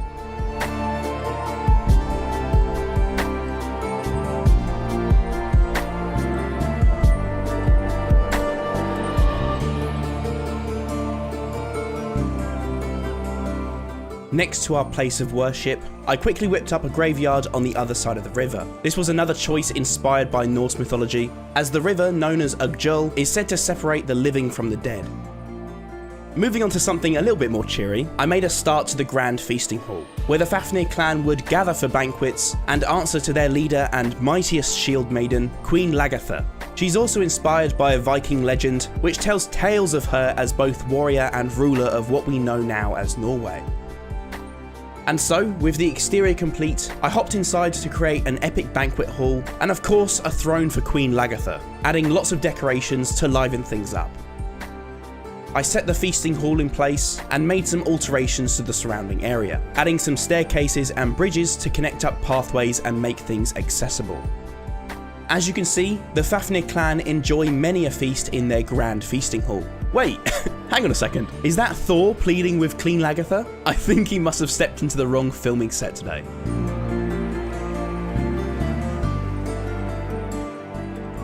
Next up, it's the Fisherman's House. And as you can see, I decided to make the most of these buildings on a diagonal. I clearly love to torture myself with extra work. Anyway, obviously our clan lives in a pretty harsh environment, so they can't easily grow crops. Instead, they keep a lot of livestock and do lots of fishing, keeping their equipment and supplies in this building, where they also prepare the fish for the local market.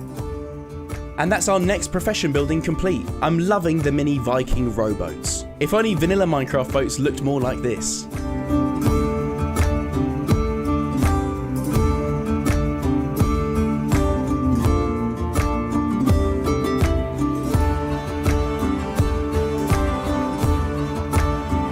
So we're now moving on to the weaponsmith, which actually became a bit of a mixture of professions. What can I say? This particular villager has many talents. Some of the Minecraft professions really fit nicely with one another. So I decided to make this building a sort of weaponsmith toolsmith hybrid. I also included a banner design out front to sort of look like two swords. They kinda look like scissors actually, but maybe this villager is also the local hairdresser. Who knows? And with our multi-talented villager's house complete, I pasted it down. This place looks pretty cool actually. I might just have to pay this villager a visit when I'm next in need of a haircut.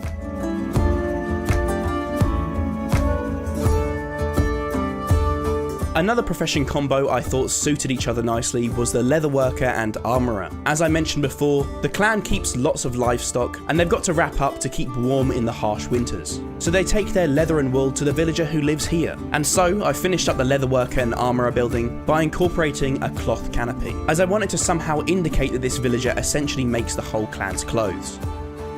And with our second combo profession building done, I placed it down and created a little market square containing lots of stalls and a tiny axe-wielding Viking statue in the middle of the fountain.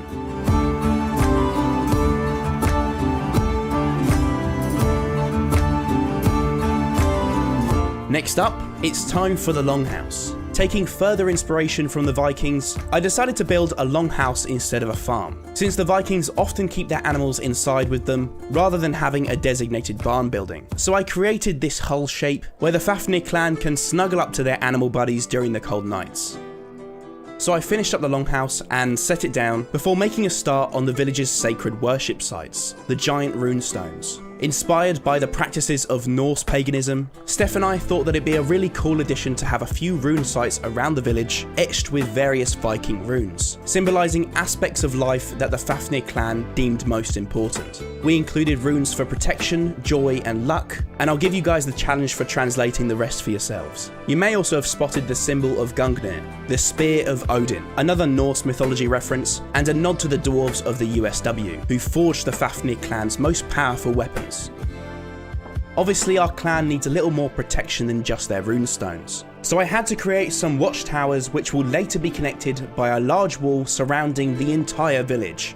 And you may remember me mentioning that the clan trained dragons to fight alongside them, and they weren't the only race in the north with backup. Without spoiling too much of the next chapter, let's just say the Fafnir clan was forced to weaponize its border with ballistas to defend against threats of the giant winged variety. The War of the Dragons was a bloodbath, and that may just explain the giant dragon skull left behind in the savannah. Anyway, I moved on to decorations, creating a berry bush patch, a pumpkin wagon, a small cart, a bench, and some fire braziers to light everything up. I then redesigned Minecraft's village bell as a giant war horn, ready to warn the villagers of danger approaching over the mountain. And of course the horn is functional, so you can annoy the poor Fafnir villagers to your heart's content. And so, to finalise the main village, Steph and I placed hundreds of decorations throughout the area, pasting in trees and rocks, setting up the market square with shops, placing the pumpkin wagons, custom berry bushes, barrel piles, and more. Meanwhile, I finished up the exterior wall, adding in the watchtowers and connecting things up with a walkway for the patrolling guards.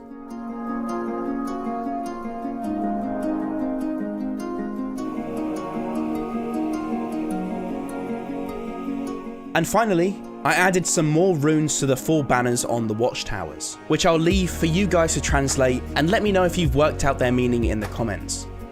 Then I added in the front gate, which just about wraps up the main village of our Fafnir clan.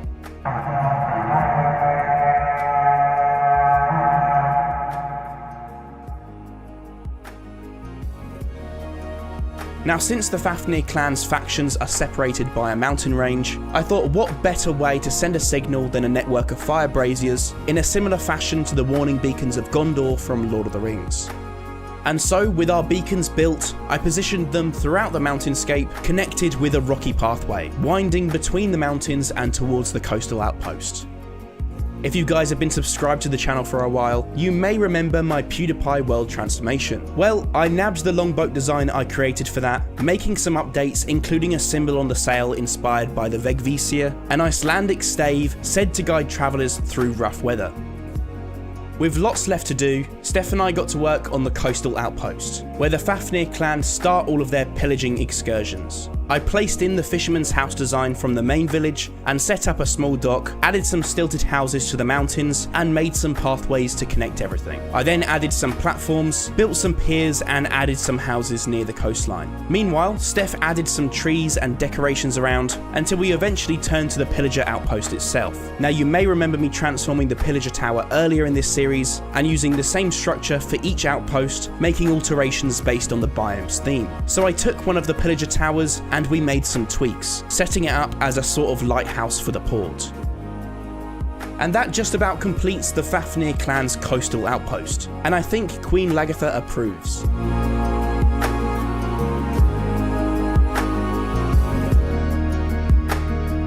With our coastal outpost complete, it's time to make our way through the mountain range to get started on that dragon arena. I made a large round platform in the valley and etched in the symbol of Gungnir, which you may also remember from earlier. It is said to be associated with power, protection and authority, which is the perfect trio for our dragon arena. Steph then took some of the dragon remains from the Bone Tribe and positioned them into the ring, since this is the biome where those dragons actually resided. Meanwhile, I whipped up a basic grandstand in the rock, added a watchtower from the main village, and built some platforms, which the clan's trainers would use during dragon training exercises. I added some finishing touches, including of course some battle damage, while Steph built the dragon's nesting cave at the edge of the arena. And to finish off, I created a pathway into the mountains and added a giant chain left broken alongside the dragon's remains. Clearly, the last dragons had a bit of a rough time. And that just about finishes off this little fighting arena. I can only imagine all the training exercises and epic battles that took place here before the dragons were wiped out. Now that the tiger transformation is all wrapped up, let's take a look at everything that we've built in this crazy transformation.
To revamp the environment, I painted our World Painter mountainscape and turned it all to stone so that I could have a clean slate to work with.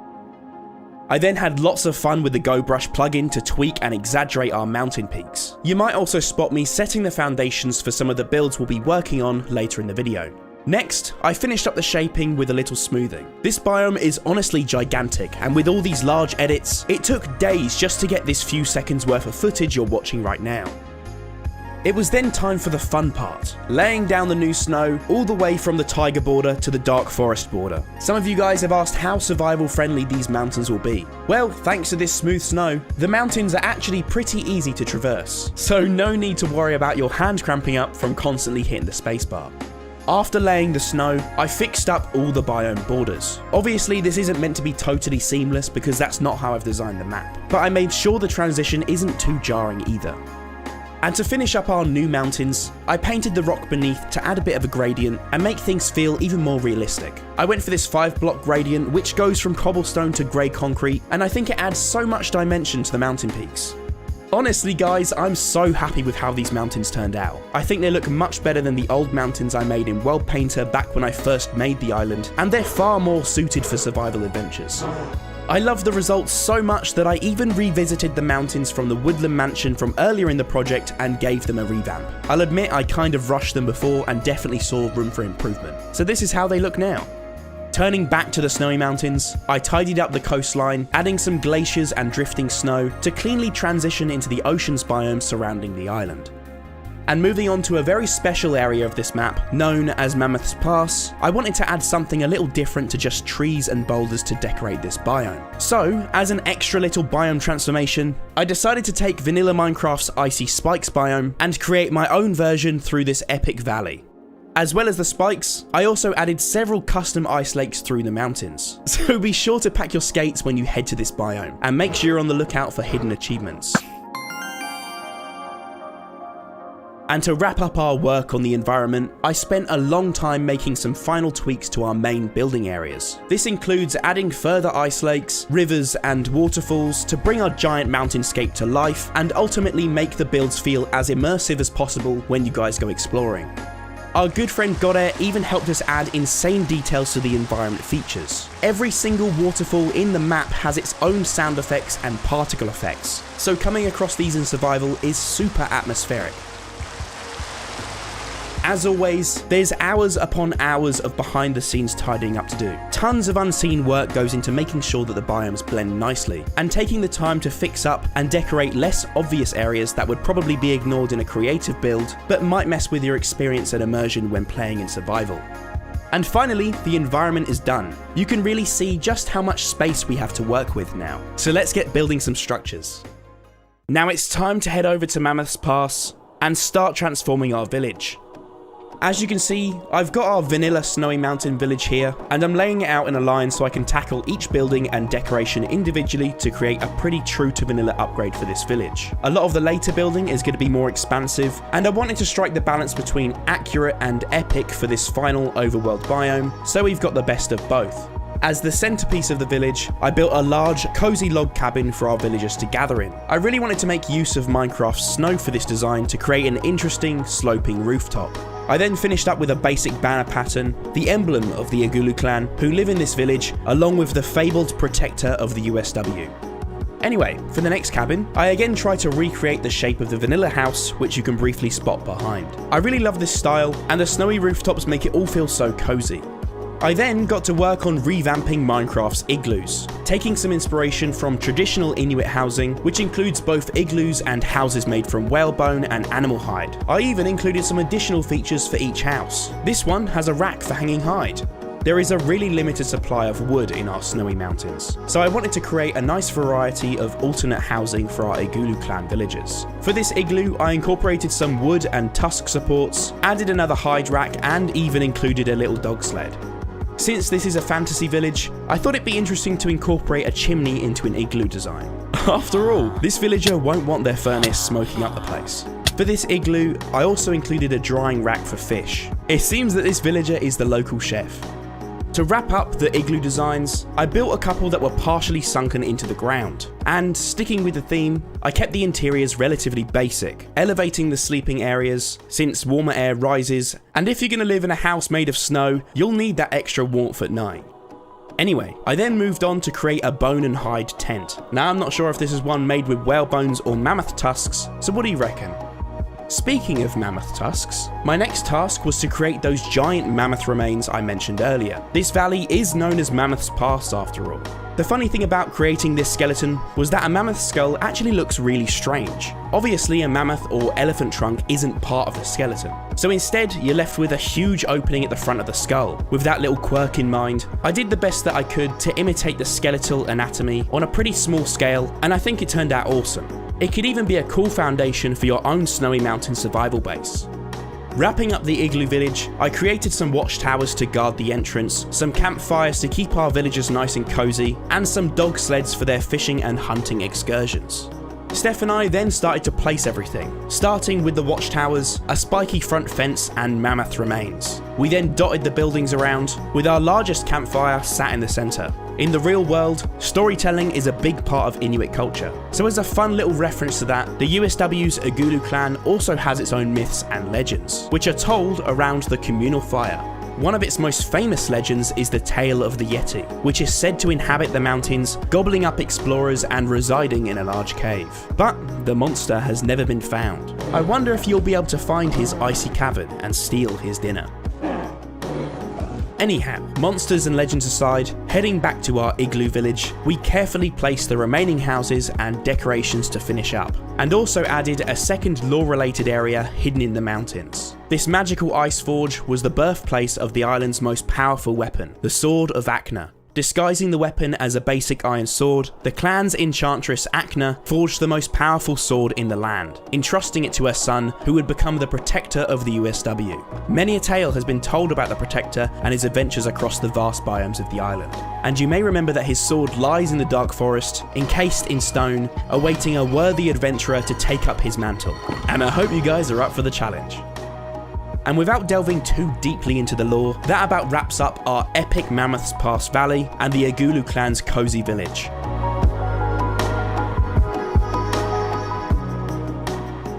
So with that done, let's head on over to the mountain peaks. So for the island's final place of worship, we wanted to do something really special. As you guys know, we've been taking inspiration from many different religions to create fictional places of worship to transform Minecraft's vanilla church across the biomes of the island. For the Snowy Mountains, we had some ideas in mind about what kind of build we wanted to do, and researched different temples, monasteries, and more to select some inspiration. It was really hard to choose, and you all had so many lovely ideas, but in the end, we just had to opt for what we felt fit best with this biome. So, we drew our inspiration from a Buddhist monastery located in Bhutan, specifically Paratak Sang, also known as the Tiger's Nest. And as a nod to this inspiration, we've nicknamed our build the same. Ultimately, we just cannot include inspirations from every religion and culture in this survival map, but we'll definitely be including some more in our next one, so comment down below what you'd like to see. Anyhow, whilst I've been rambling, you can see this gigantic statue taking shape. Steph and I really wanted to combine our Buddhist inspirations with some epic fantasy elements, and I thought that it would be fun to make a statue that interacts with the world in a unique way. So we thought, why not have a huge statue carved from the mountains, cradling the only entrance to the Tiger's Nest. Involving organics in large builds like this is super fun, and even on a tough time limit, I love how this turned out with the shading and the draping cloth. And I think that it's time to connect it all up with that perilous path that I mentioned. So, the path begins at the foot of the mountain, with an arching stone bridge straddling the icy lakes below. Watch your step, I certainly wouldn't want to fall onto those giant ice spikes below. The path continues along the side of what is known as the Crying Mountain, under a huge waterfall, leading to a rickety wooden bridge, passing over another waterfall, and into the hands of our sacred bridge bearer, who grants adventurers safe passage to the Tiger's Nest, provided that they tread carefully, and they don't look down. That of course leads us to one of our biggest tasks for this biome, which, you guessed it, needs some planning with coloured wool. Steph and I spent absolutely ages plotting all of this out. We wanted it to be a really exciting place to explore, with lots of different levels and connecting bridges, rooms, and paths to get lost in. During this process, we did some research and decided on some of the purposes for each building. We plan to make monistic cell blocks, i.e. where our Minecraft monks will sleep, various temples, libraries, storage rooms, as well as a balneary for washing and a refectory for eating. Obviously, all of our work gets cut down massively for these videos, but as always, there's lots of cleaning up to do to make way for interiors and get the plan ready to transform into the final build. You guys would be amazed at all the extra time that we spend on tweaking things like this. These things are usually overlooked for creative builds, but making a fully functioning map is a lot of extra work.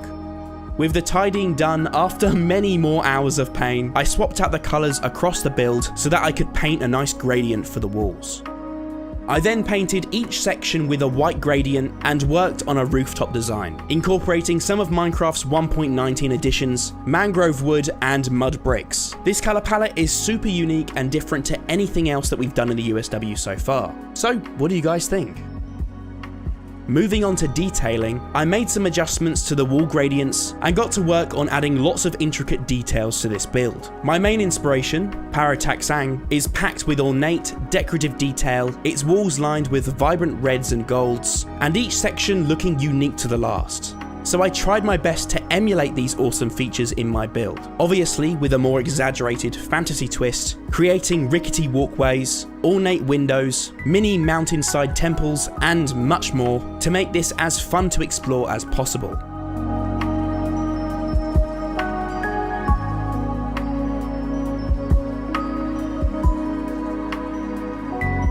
With the main detailing complete, I fixed up all of the courtyards, and decorated with wagons and some other little features, including a large hand washing basin outside the refectory.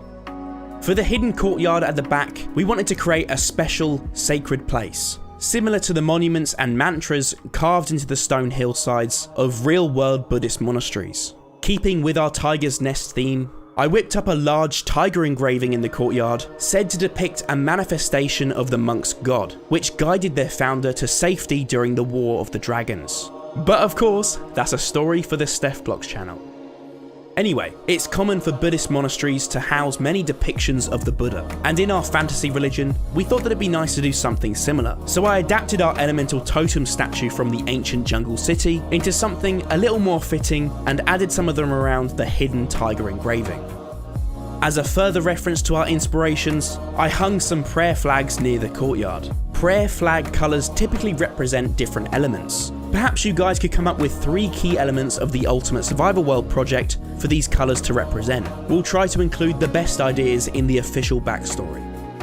And without giving too much away, Steph and I have included some really cool interiors for you guys to explore, just as we planned earlier in the video. There's a huge, grand temple in the middle of the complex with hanging drapes and vast ceilings, along with connecting libraries of sacred texts spanning across multiple floors. You can even explore the monks' maze of bedrooms, and much, much more. I say it every time, but this place is going to be insanely fun to explore. It's genuinely been a pleasure to draw inspiration from different cultures for places of worship throughout this project, and I can only hope that I've done them at least some justice, even with my fantasy creations. So here's to more of this in future projects.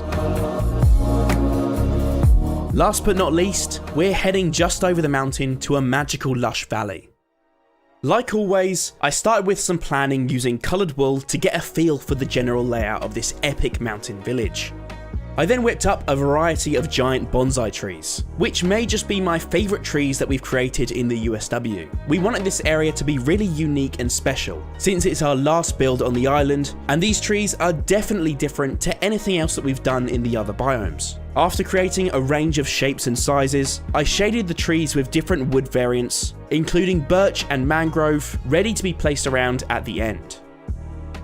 With our trees set aside for later, I began designing a fantasy temple known in USW lore as the Dragon Samurai Temple. The villagers who live at Bonsai Falls are known for their relationship with dragons, much like the Fafnir clan from the Taiga. But their approach to dragon training was far more peaceful, and this disparity led to the biggest conflict in the USW, the War of the Dragons. This temple was the birthplace of the Dragon Samurai, a group of fierce fighters and dragon trainers, the only to understand the importance of balance and honour in all things. This lore is obviously inspired by the Japanese samurai of our history, who may not have tamed dragons, but definitely influenced some of the characteristics of our fantasy race. Anyhow, I thought it'd be awesome to involve a dragon head into the design of this building, plus it ties in with the lore really well. I used a dragon head that I'd built for an old Game of Thrones build, adding some flowing tendrils, and switching things to a more suitable colour palette, and I cannot wait for you to see this guy added to the temple. I set aside our dragon head and continued with the building. You can clearly see East Asian influences in each section of this building, and this is easily one of my favourite styles to build in. This style is so distinct, and one of my favourite elements is definitely the forms of lighting it incorporates.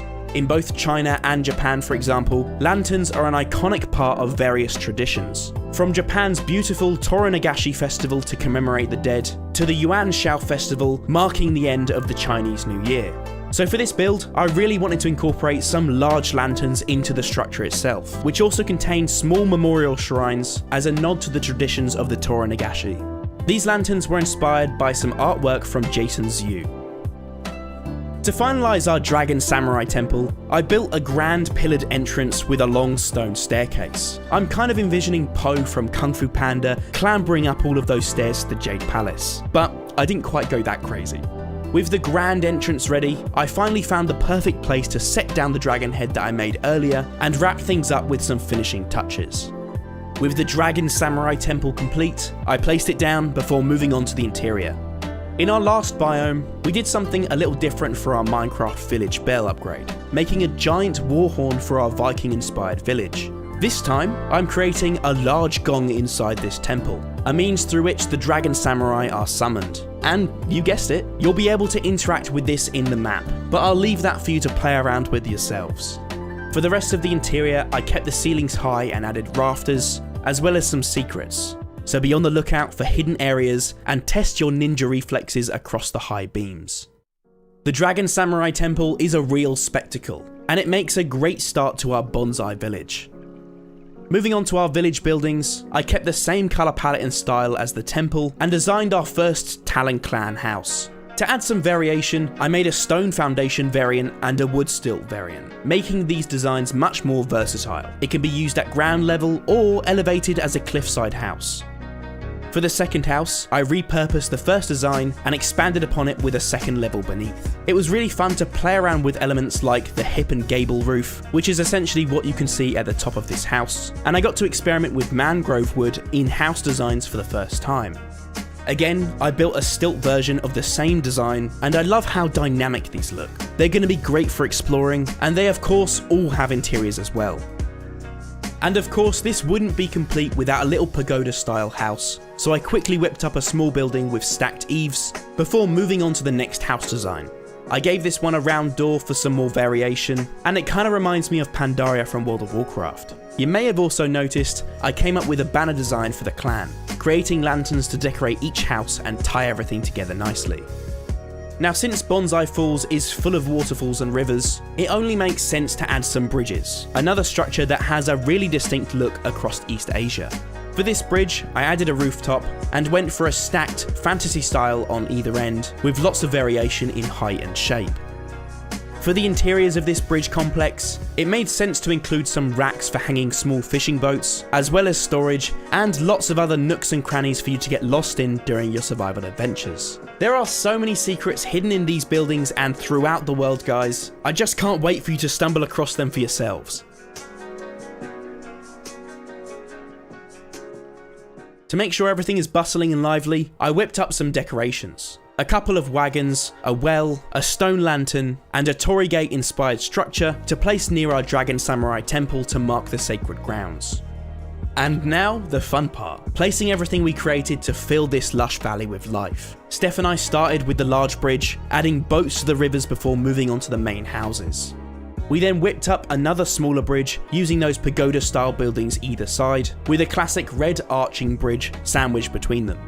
We continued to scatter the buildings through the valley. It honestly took a really long time to get things right, and fixing up all of the scaffolding to make things survival friendly was pretty fiddly. But once that was all sorted, the best part by far was placing those giant bonsai trees we made earlier.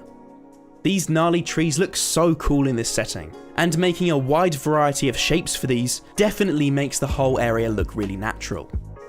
With everything placed, I mapped out some pathways to connect everything up and added staircases and bridges to make all the areas accessible, while Steph began to light the village up with those stone lanterns that we made. We then added the Torii Gate in front of the Dragon Samurai Temple, adding a large koi pond full of fish and a bamboo area for some very special residents. We finished the decorating with some boulders, flowers and grass covering the entire valley, before returning back to the temple to make way for our Panda Haven. We changed the biome in these areas to bamboo jungles and spawned some furry friends. I think this was Steph's favourite part of the entire project. I have to admit, these pandas are pretty cute.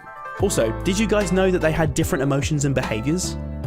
And to finish up this area, we added the island's second dragon arena with an iconic yin and yang inspired symbol etched into the ground. This represents the bond the Talon clan shared with their dragons, and is a pretty stark contrast to the scenes found at the Fafnir clan's arena in the Taiga. I think you guys are going to love the lore in this area, and it may just involve the origins of Minecraft's Ender Dragon. And with that, you guys, the Snowy Mountains is complete. So, let's take a look at the biome.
First and foremost, Steph and I headed to the centre of the island to revisit the ruined portal that I created all the way back at the start of this project. We restored the portal and lit it up. To be honest, it's kinda crazy to think that this is how it looked once upon a time in USW lore. We hopped through the portal to take a look at what naturally generating terrain was waiting for us on the other side. We came across some really awesome vanilla terrain and crimson forests throughout the caves, and knew that the giant custom cavern that we'd planned would fit in here perfectly. Before clearing out the cave, I converted the nether portal to a more fitting colour and added new vines, since this was the underworld version after all. I decided it made the most sense to transform the USW's nether in a specific radius around where the island's ruined nether portal leads. So I got to work on the terraforming, which involved clearing out an enormous area, and I even extended the height of the nether just for this section. The top bedrock layer looks pretty ridiculous from the outside, but luckily none of you guys will ever get to see that. Now obviously a giant cube cave wouldn't be all that immersive, so I did a bunch of terraforming to make things feel realistic, and this is already looking like something from Stranger Things. Anyway, since Minecraft's natural terrain generation in the nether can be pretty wacky, I thought it only made sense to have some fun with the terrain in my build. So with the basic cave ready to go, I whipped up some cool shapes for our floating islands, where I'd be building some epic biome transformations. I had to head outside the cave to do this with the tool that I wanted to use, before hopping back inside to place these islands around the cavern, even using some of them to make stalactites from the ceiling, which we'll decorate a little more later in the video. To break up the red, I painted the walls with a patchy gradient before scattering around a few more islands and making a giant lava lake surrounded by pieces of terrain breaking away from the edges. With our backdrop all set, I started on the first biome transformation, the Crimson Forest. I really wanted to keep things feeling authentic to vanilla for this upgrade, so I tried super hard to just build larger, more realistic versions of the vanilla Crimson trees. I placed my new trees around the floating islands on one side of the cavern, adding some large boulders as well as some lava pools. And in classic Minecraft style, I of course had to have some lava falls spilling over the edges too. And for the warped forest, I pretty much just followed the same process on the other side of the cave, since the two biomes are so similar in vanilla. So moving on to the next biome, we're tackling the Soul Sand Valley. Now you may have noticed that I've nabbed the skull that I built in my Desert Temple transformation. That's because I wanted to repurpose it to create an epic demon skull for the Soul Sand Valley. Since this biome is the only place that you can find fossils in the Nether, and Mojang themselves claimed they came from creatures of the past, I thought it'd be awesome to expand on this lore with a build like this. Plus, it fits really nicely with the USW's own backstory on the 12 demons of the Nether. So, Steph and I reshaped the skull, added some horns and painted on a new colour palette to make the remains of a really creepy, demonic creature to place in the biome.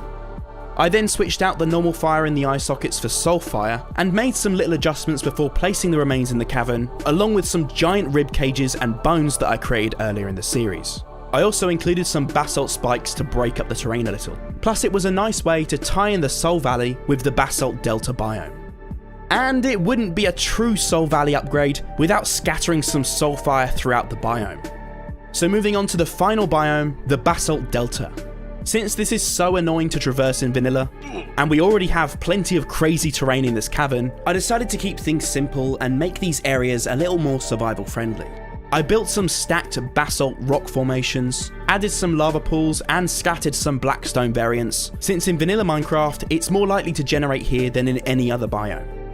And before we move on to our nether structures, I wanted to add some finishing touches to the cavern, firstly by adding some caves to connect to the vanilla environment, just in case you guys fancy exploring beyond this area. These caves look so cool on the walls of the cavern, and the giant stalagmites and stalactites make it a super immersive transition between exploring my cavern and the vanilla environment. And finally, to finish up the environment, I realised I hadn't actually added any glowstone, so I had a really cool idea of how I could incorporate it into the ceiling of the cavern. I tried out a bunch of different patterns until I found something that looked as though the ceiling had cracked, revealing the glowstone above. This effect looks so awesome, especially with high bloom shaders. You may also find some extra gilded blackstone sources and some ancient debris tucked up high as well. So, that completes our environment and biome transformations. There are so many different areas to explore here, and to be honest, I think this will make a great place for hide and seek with some of your friends.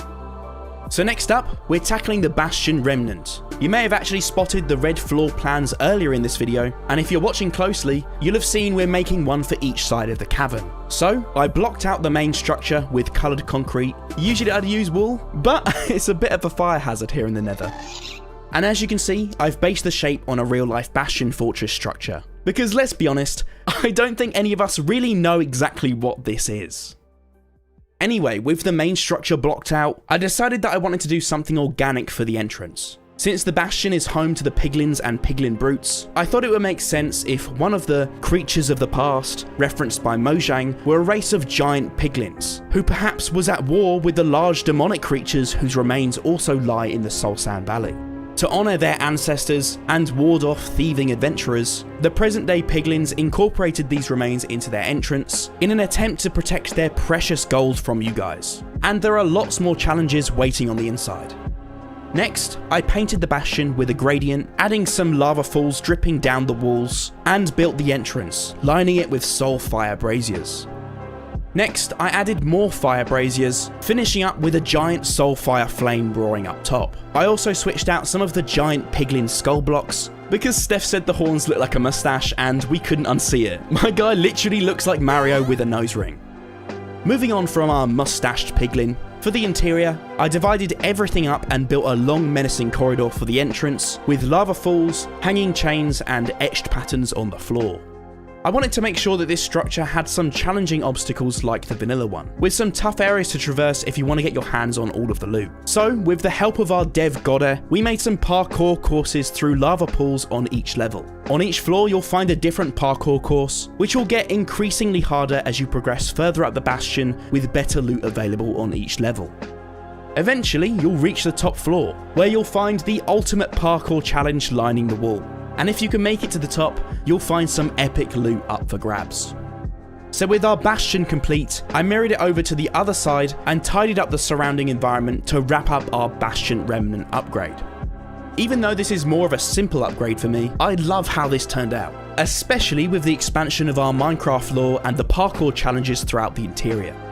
So moving on to the biggest structure in the Nether, we're tackling the Nether Fortress. As usual, I set everything out with coloured blocks to plan the structure, and I actually based the main segment on the same shape as our Bastion Remnant. Obviously, vanilla Minecraft's Nether Fortress is mostly bridges and walkways, so I wanted to make sure I captured this in my transformation, planning lots of bridges to different towers, which will each contain trials and challenges of their own. I also connected the fortress up to a platform beneath the Nether portal with a bridge, which I'll later on be damaging to fit with some of our lore. I got to work with the detailing and painting, opting for this really cool gradient from black concrete powder to red nether brick. This platform area was looking a little too bland, so I decided to repurpose my Jungle King statue from the Deep Dark transformation and use him to prop up the overhanging terrain. To change things up from the bone remains scattered around the cavern, I decided to create this spooky devil-like statue, also combining it with a lava feature. What do you think his story should be? Is he a lost soul condemned to serve the Nether? Or perhaps he's related to the demons whose remains can be found in the Soul Sand Valleys? Be sure to let me know in the comments. Moving on, I continued the detailing and painting along the main bridge, which I'll be adding some damage to later on. I worked my way over to the main fortress, detailing the small bridges and towers at the front, also tackling the interiors as well, since everything needs to be survival friendly and immersive to explore. Even though I followed the same formula for building these bridges, it actually took a long time to add all of the details, especially since I'm doing all the physical building alone. Plus, I included nether wart farms, spawner rooms, and lava fall rooms. And these are just the medium-sized towers. Honestly, this place is vast and really brings some new challenges to exploring Minecraft's Nether Fortress. In the largest towers, you'll even find dungeons infested with mobs and villagers trapped in cages. If you search hard enough, you'll even find where the piglin guards chill out and take their lunch breaks when they're not keeping watch of their prisoners or scouring the Nether for gold. Anyhow, I finished off painting the external towers with that dark, creepy gradient and added some epic fire braziers to finish them off before turning to the main, central segment of the fortress. I quickly fixed up the plan and started adding crenellations to decorate the entrance. Heading inside, I plotted out a grand hallway from the entrance, lined with giant pillars and lava falls, before heading back outside to finish up the exterior, as I don't want to spoil the rest of the interior for you guys. For the front of the building, I thought it would look awesome to incorporate lava into the design, so I built a network of channels to allow the lava to cascade down the fortress, and of course added some more of those fire braziers that I designed earlier to bring the whole build to life. And to go out with a bang, I built a giant nether star to sit atop the fortress. This star is said to empower the piglins who rule over this realm, and it is believed to have dropped from a huge wither who once roamed the Nether, along with the other giant creatures that are now mostly extinct. These creatures were known as the 12 demons of the Nether, with each race empowered by a different negative trait from the overworld. For instance, the Wither is known in USW lore as the Demon of Greed. So, tying in with all that epic backstory, I decided to build some giant cages to place around the cavern. These cages were used by the Piglin clan to capture the last surviving ancestors of the 12 demons of the Nether, but they broke free and escaped, now wandering the Nether and capturing the souls of Minecrafters like you guys. Their empty cages are scattered around the cavern. I wonder if you can find all 12.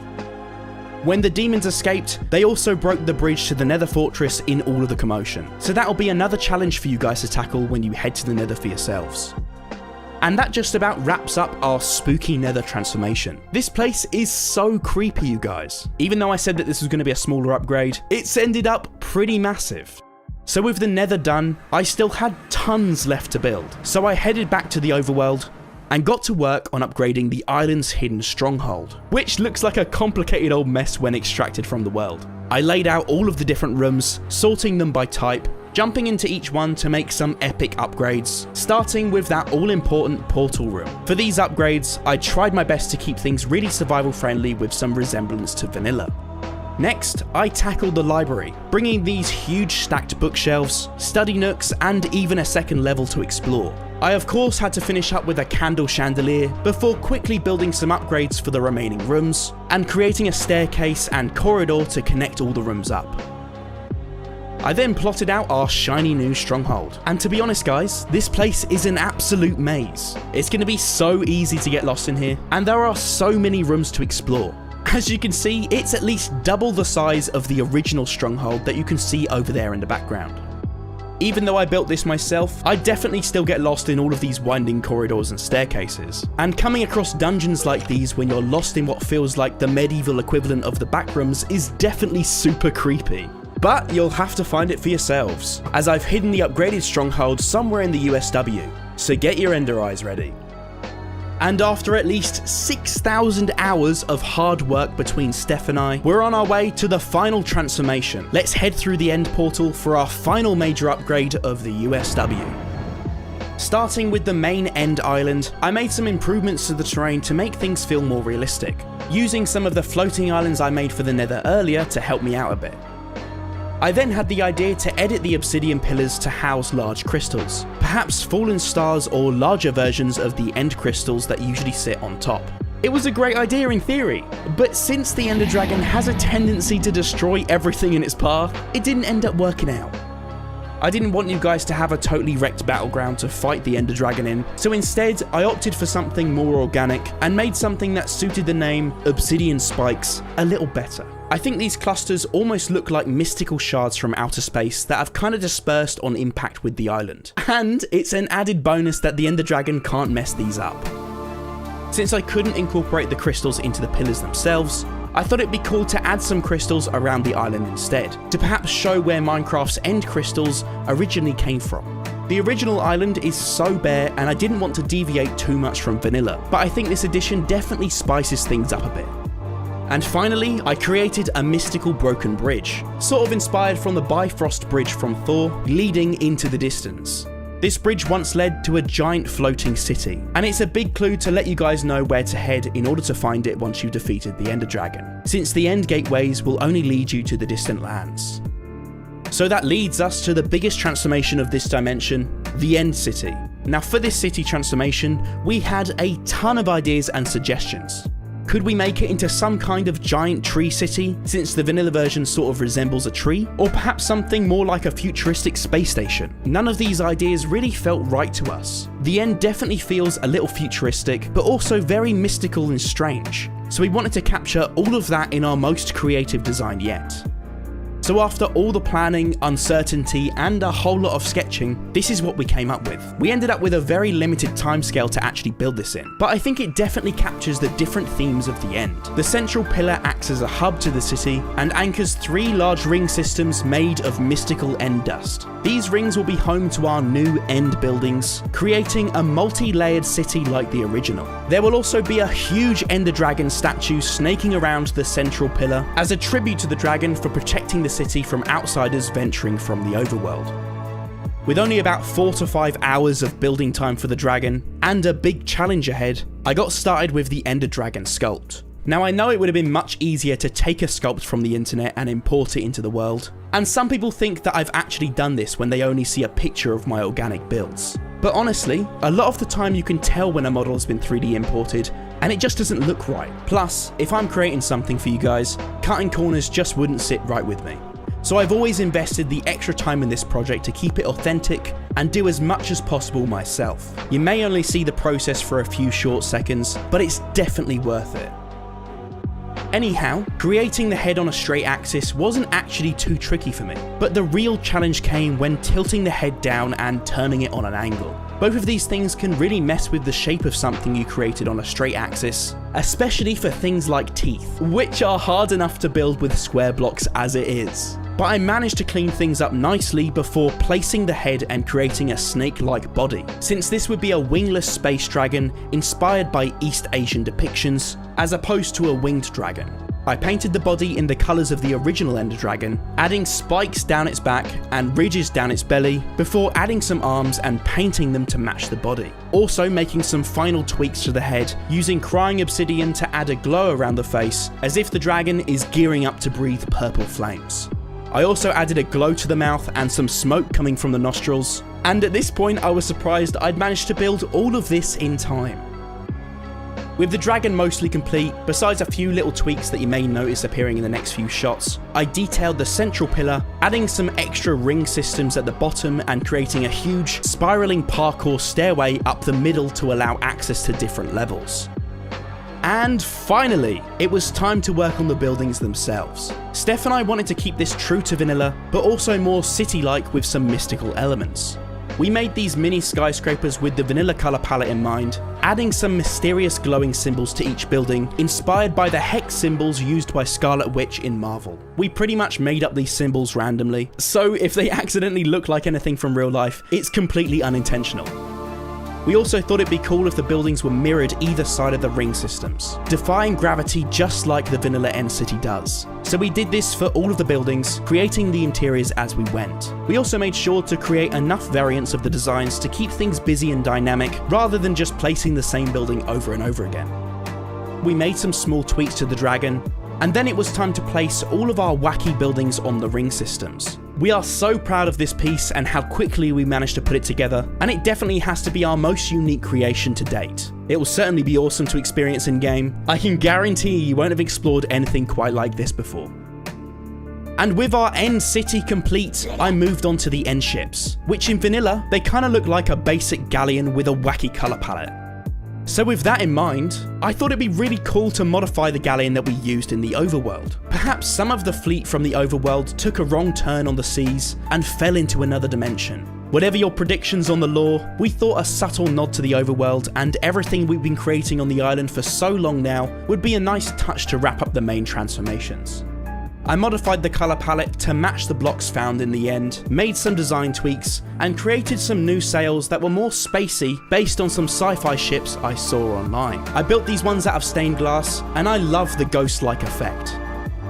And to add that extra oomph, I thought it'd be really cool to fit a large thruster at the back to fit with the sci-fi theme, and differentiate this from the ships in the overworld. This is a space galleon now after all.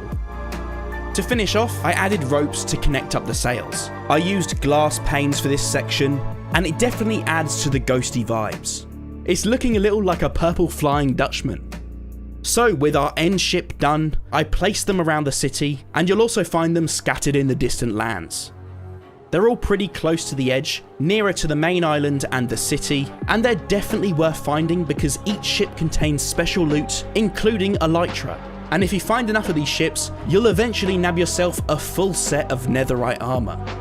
And that wraps up our final major transformations in the Ultimate Survival world. So let's take a look at everything that we've built in the Nether and End.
Wow, you guys, with all of the biomes transformed, we've got to work on the finishing touches, which led to some of the biggest obstacles in the whole project. First and foremost, you guys really wanted me to add some extra builds to the map, so I of course went a little overboard and added hundreds of new builds to the world. You'll find wandering wagons, hidden houses, boats, sand castles, and more. And that's not to mention all the Easter eggs and references hidden in the map. Plus, there are new builds relating to the map's story, including Pueblo Ruins, where the wolf tribe of the savannah once resided, along with the desert's entrance to the Interbiome mining network. Speaking of the mining network, we also still had the massive task of digging all the tunnels and connecting everything up. And these tunnels are so long, it literally took forever. So with everything connected up, we headed to the Mining Network Hub, aka the Deep Dark Dwarven City, and added some new additions. You might remember that the dwarves took over the Deep Dark and trapped the wardens in these dungeons. Well, the other wardens living in the depths under the island are finally fighting back, and there's a skulk outbreak in the ancient city. Many of the dwarves have fled, and the city is extremely dangerous. If you miss a step, you'll awaken the wardens. But if you make it around the city quietly, you'll be rewarded with some epic loot and discover the ancient relics of the Amethyst and Copper factions. This is just one of many custom challenges you'll face across the USW. And to add even more to discover underground, we added almost 100 custom caves under the entire island. You'll find lush and dripstone caves, as well as our most highly requested feature, custom dungeons. To get the Minecraft community involved a little more, we thought it'd be fun to get some builders to create a few interiors for the map. So, these are some of the awesome interiors the bakery builders came up with my own edits included. There are tons more unseen interiors across the map, most of which I built myself, but it was really cool to get the community involved. With all of those features added, we were far from finished. Steph went round the entire map, adding dozens of custom weapons and armor, as well as over 100 custom books, diary entries, and special lore-related features. And the best part is the giant treasure hunt taking you across the entire island with a bunch of riddles taking you on adventures in different locations until you eventually discover what remains of the evil pharaoh's lost treasure.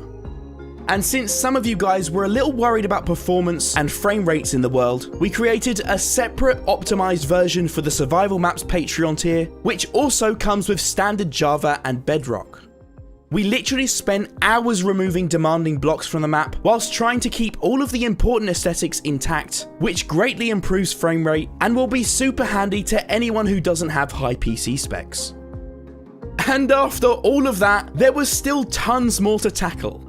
Our insanely talented dev Godair had to help us make this all functional for unmodded survival. I can't explain to you guys how long it took to implement everything correctly for a totally unmodded world. He had to make a special loot generation tool so that we could fill all of the chests and add special additions. Plus, he had to work on other functions like making sure the Ender Eyes led to our custom stronghold and much more. And that's not to mention all of the special features that he added, spending hundreds of hours knee-deep in code to make this as immersive as possible. Every single waterfall in the map has particle effects and sounds. You'll find fireflies floating around the dark forest, several special sound events in different areas, and more. The UI has had an epic revamp, and you'll even receive a special book when you join the world to guide you in setting things up for the best experience. Plus, there are 60 totally custom achievements added to the world, which is one of my favourite features. Do you reckon you'll discover all of them and become the ultimate survivalist? And of course, this wouldn't be complete without an incredible soundtrack, which our friend Jake Rivers whipped up for us. There are more than 30 special tracks that will play throughout the biomes, matching the themes of the different areas you'll discover. And that's in addition to the custom sounds that you'll hear whilst playing the game.